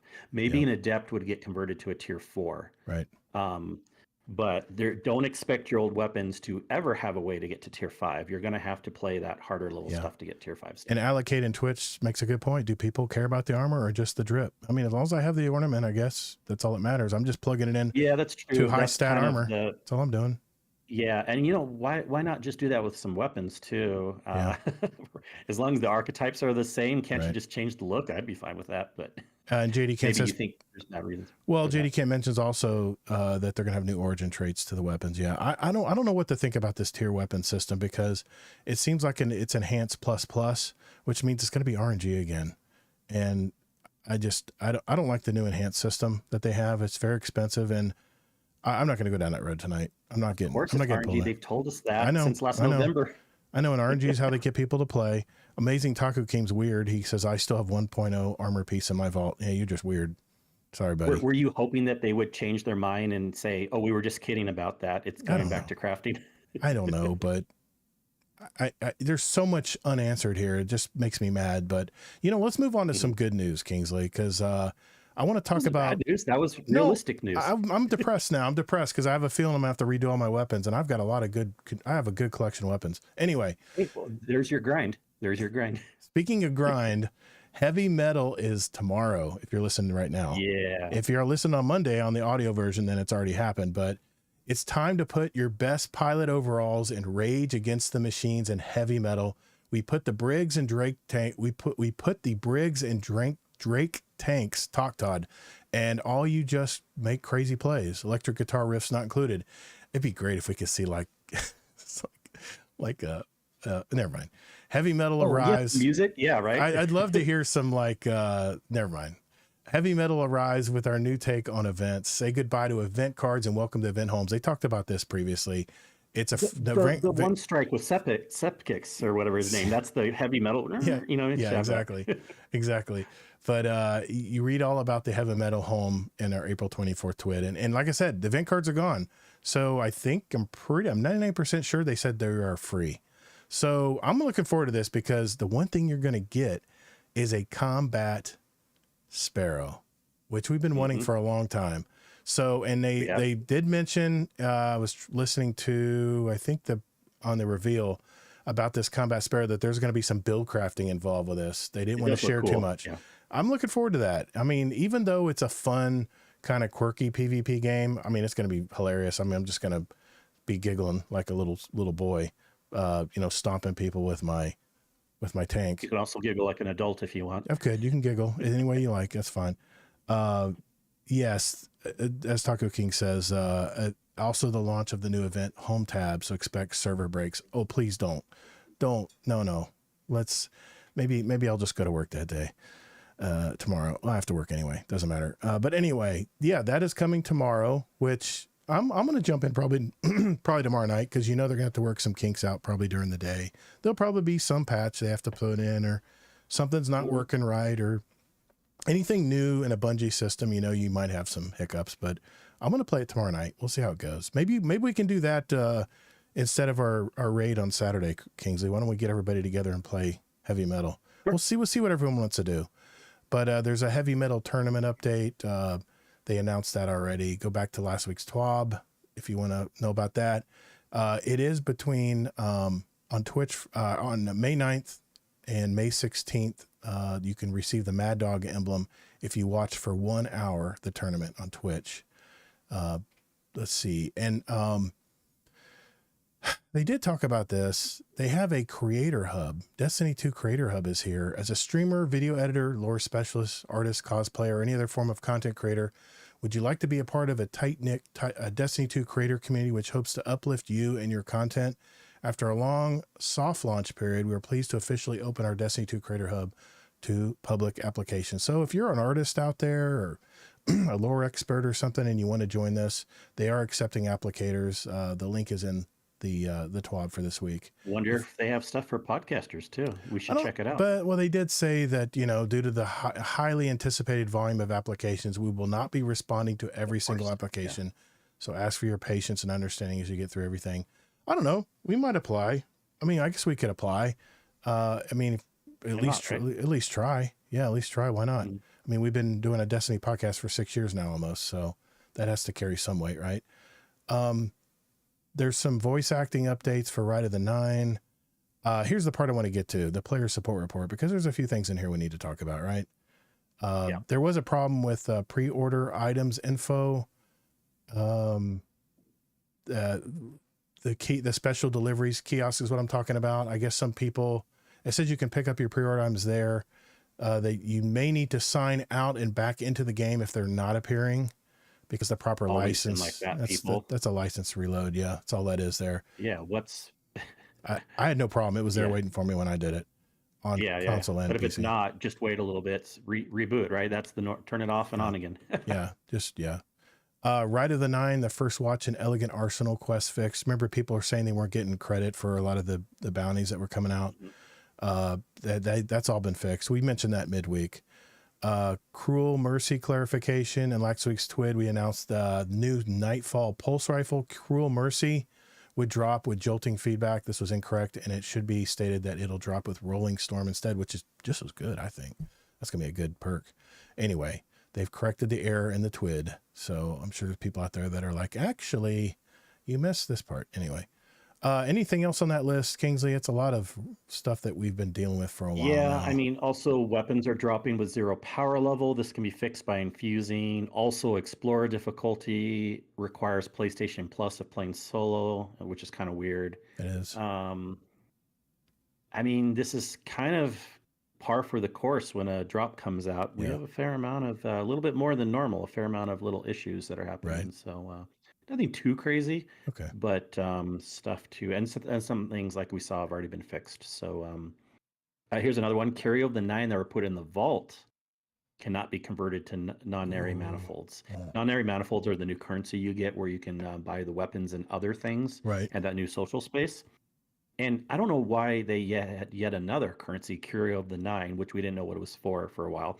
But you can turn those into this other currency. But I guess if you put them in the vault, you can't. Kingsley, I don't know why people would have done that. But... Sorry, I got to go unlock a door for my daughter real quick. Just carry on. I'll be right back. Let's see. As far as other new stuff, that's most of it right there. I ran that new version Explorer mode of the dungeon.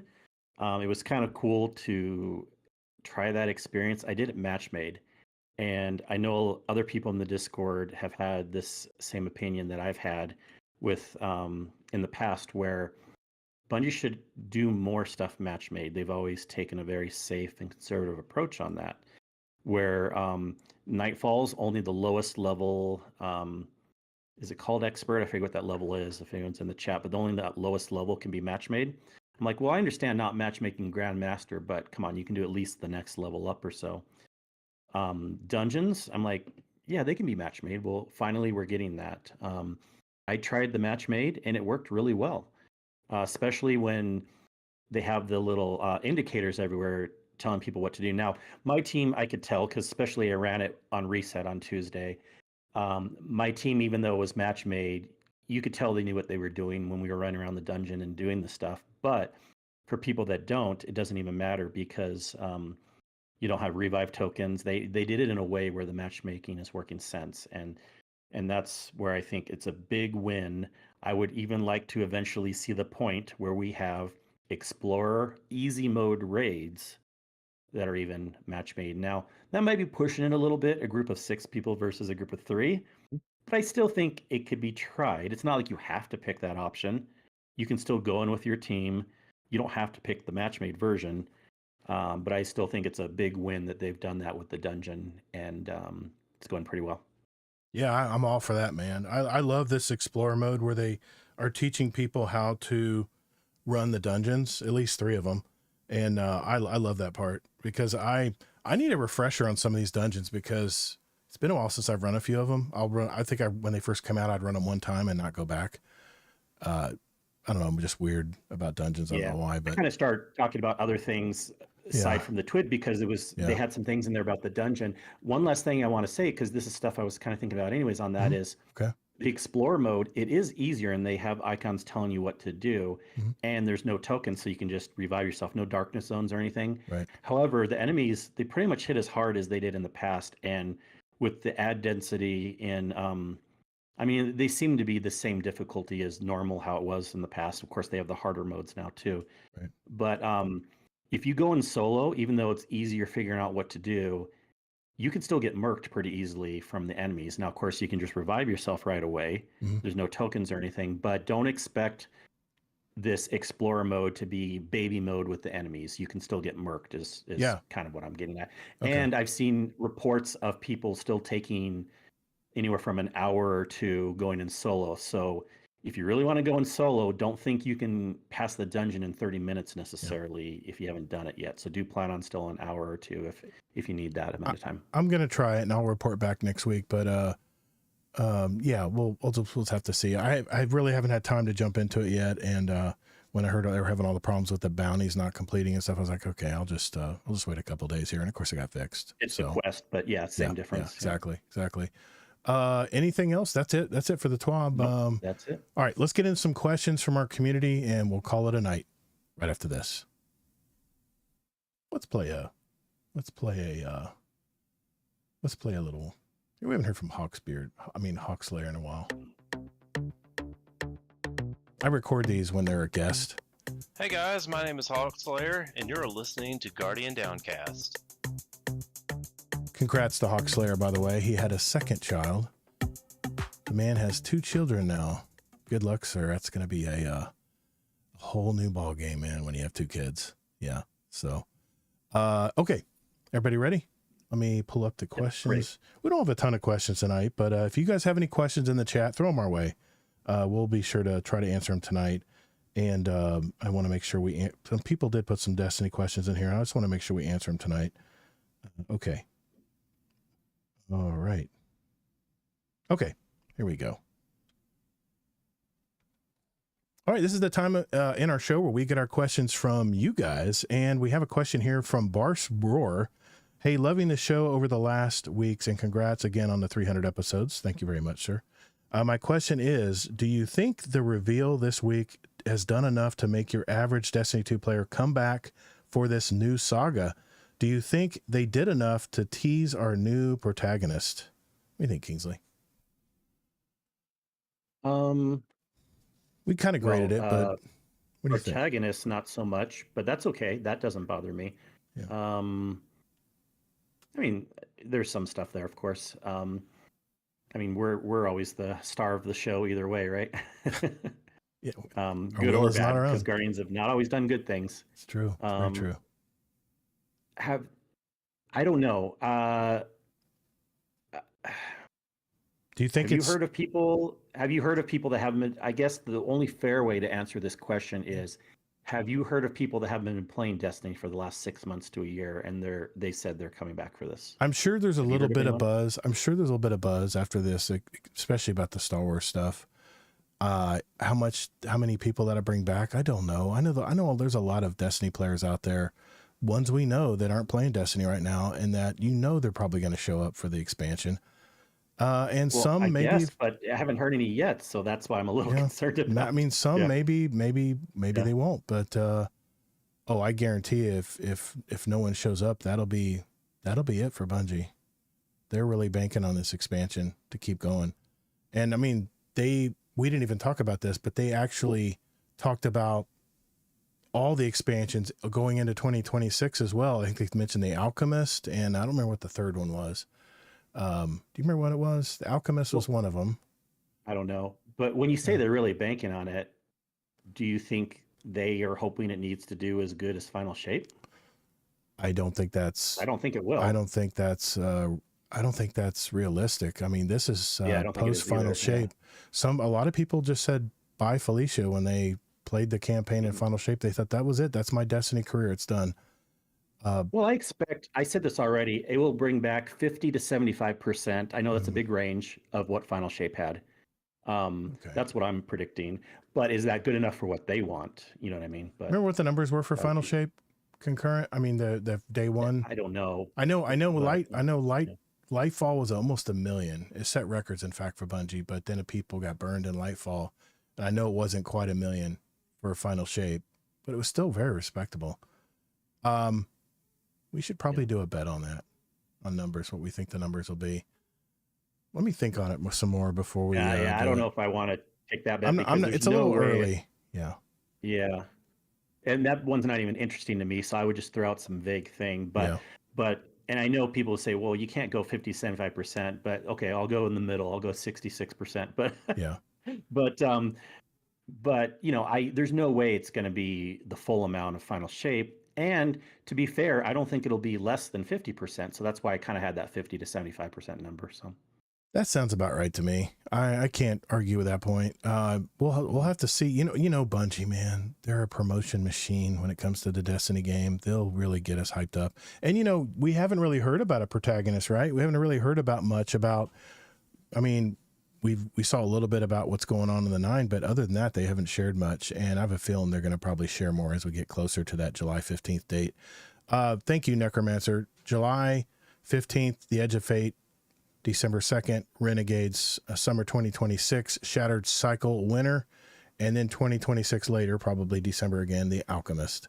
They already talked about the next 4 DLCs over this year and next. So thank you for that. I don't always have that information on hand. I'm looking at 4 screens at once here. My ADHD is going off the charts So- tonight. okay, so here's the thing too. Yeah.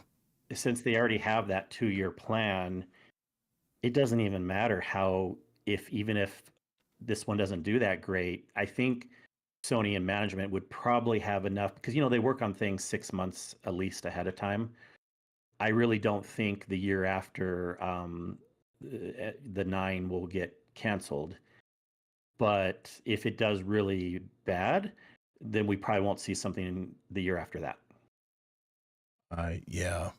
I'm hopeful. I'm hopeful that this will be enough. They don't have, they have half the staff they used to. A lot of their PvE contingents went over to make Marathon. So I think a lot is going to be riding on Marathon's success as well. I think that's going to decide where the studio as a whole goes and what Sony decides to do if Marathon should fail, like their previous arena shooter didn't do too well. But JD Ken, I don't look so close at the player numbers. I always check to see if the player is in the top money makers each year. It has yet to disappoint. Yeah, it is a little following. That's for sure.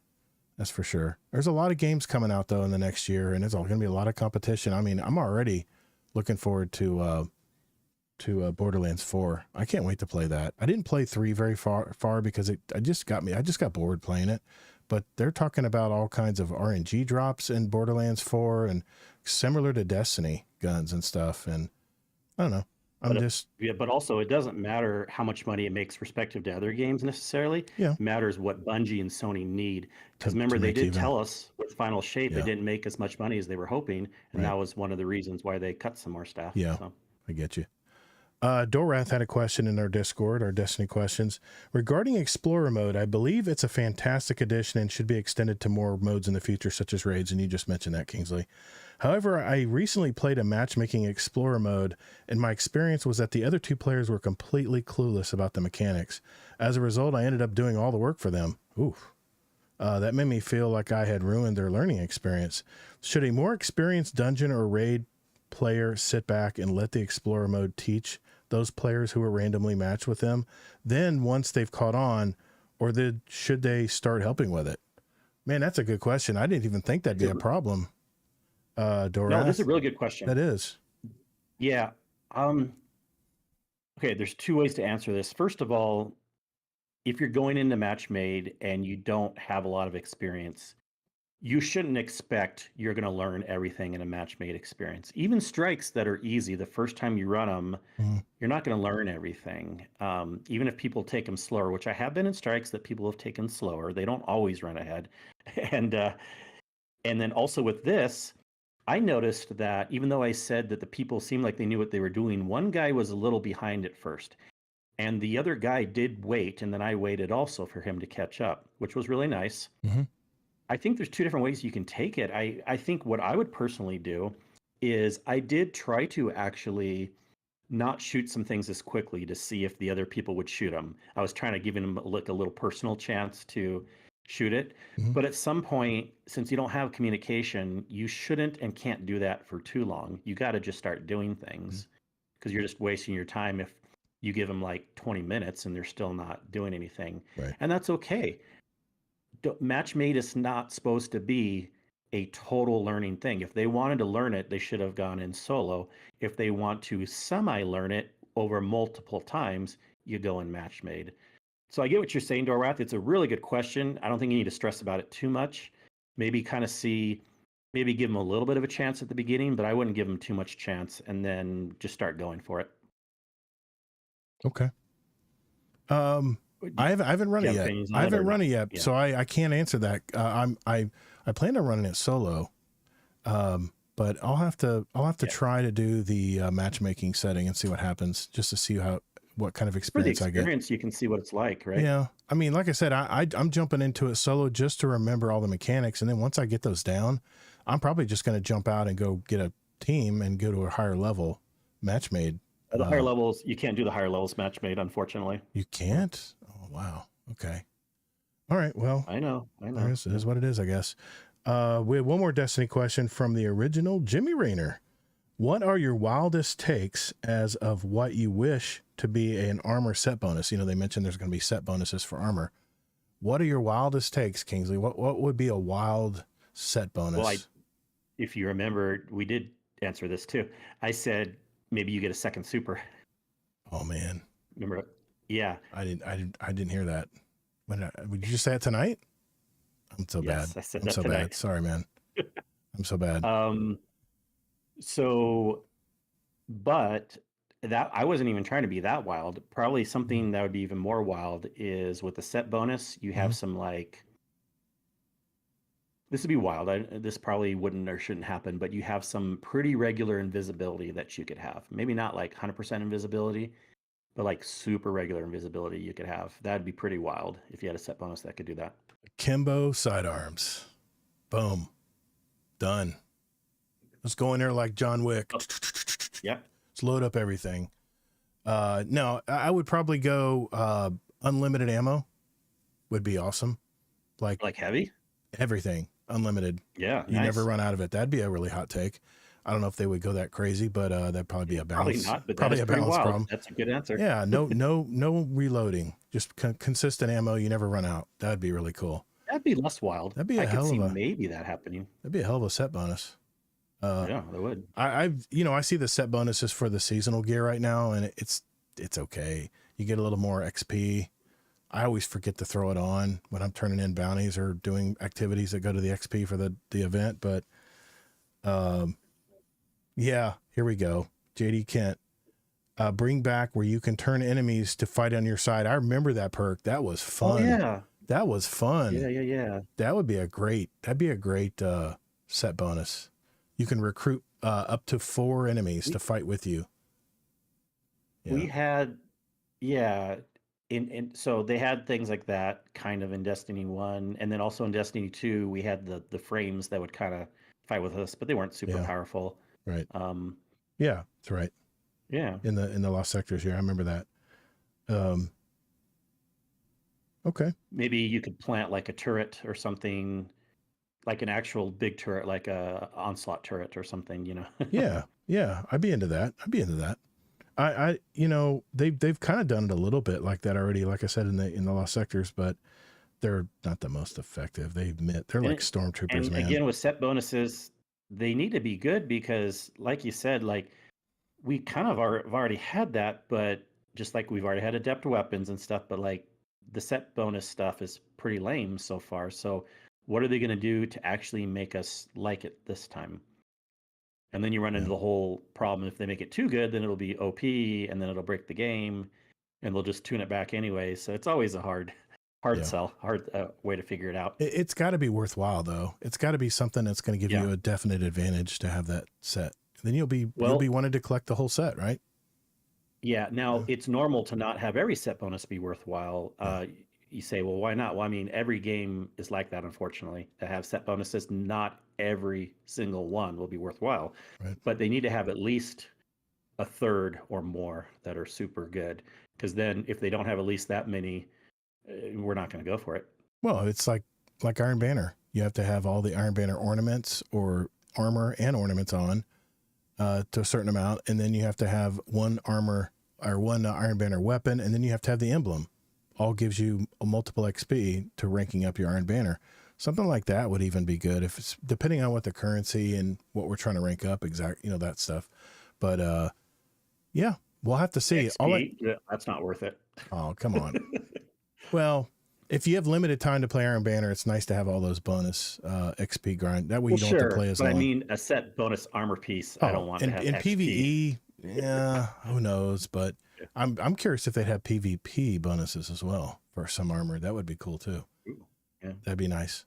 All right, although that's some it. people may like that, so maybe that that's going to be everyone's going to want. I want this set bonus. Bungie create this set bonus. There are going to be people that want an XP one, and you can get that with the ghost stuff. But imagine if they had a set bonus that gave you like 100% bonus XP all the time. Some people would really want that. That's the reason I put it on my ghost. Blinding light. Exactly, stuff like that. Little stuff adds up, and more glimmer. I've done the glimmer farm videos. You know what I mean by that stuff. So, but all right, that's all the questions we have.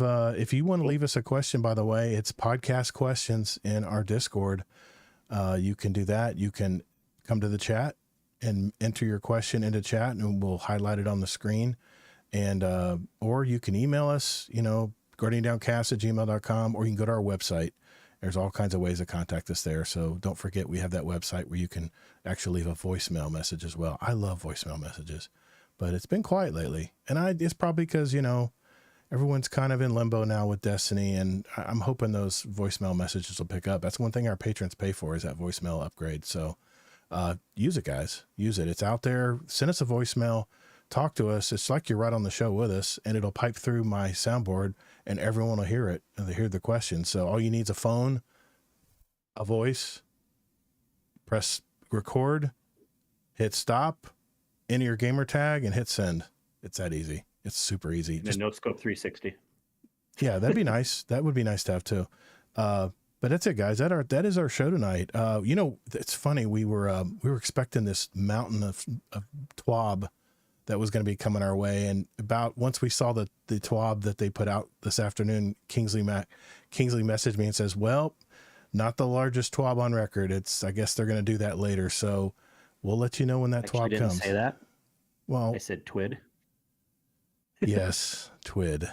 Yes, TWID. You're right. This week in Destiny, that is true. You can say TWAB if you want, but don't put TWAB on me. Okay, fine. But yeah, So we actually were thinking they were going to give us a lot more answers to questions that we had in our Discord this week.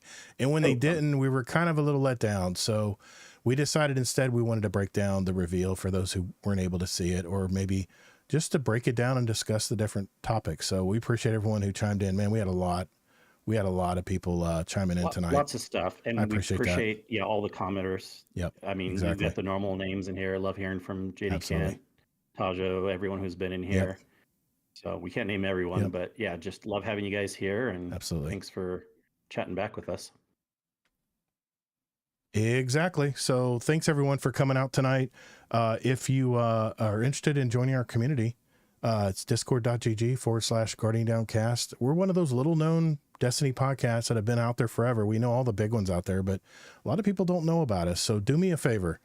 If you're out and about or you're gaming with some of your buddies, mention, hey, check out GuardianDowncast.com and check out this new podcast. That's really the only way we grow. So do us a favor. If you really like what you hear, you're entertained every week by us, and you like looking at this.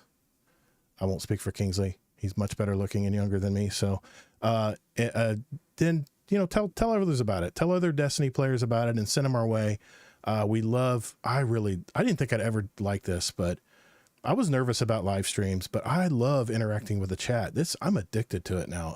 I mean, I'm looking at the chat every chance I get. And when people want to chime in and stuff, I have a program where it sends it right on the screen where people can read it that are maybe just watching it back later, and they can kind of get the feel of if they were in the chat. So do us a favor. Just send them to GuardianDowncast.com. All our info is right there on that site.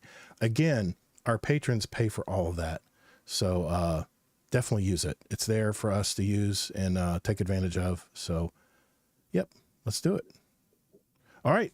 We will see you guys in the Discord. Love y'all. And remember, we'll see you in the Discord. And later, Guardians. Have a good one.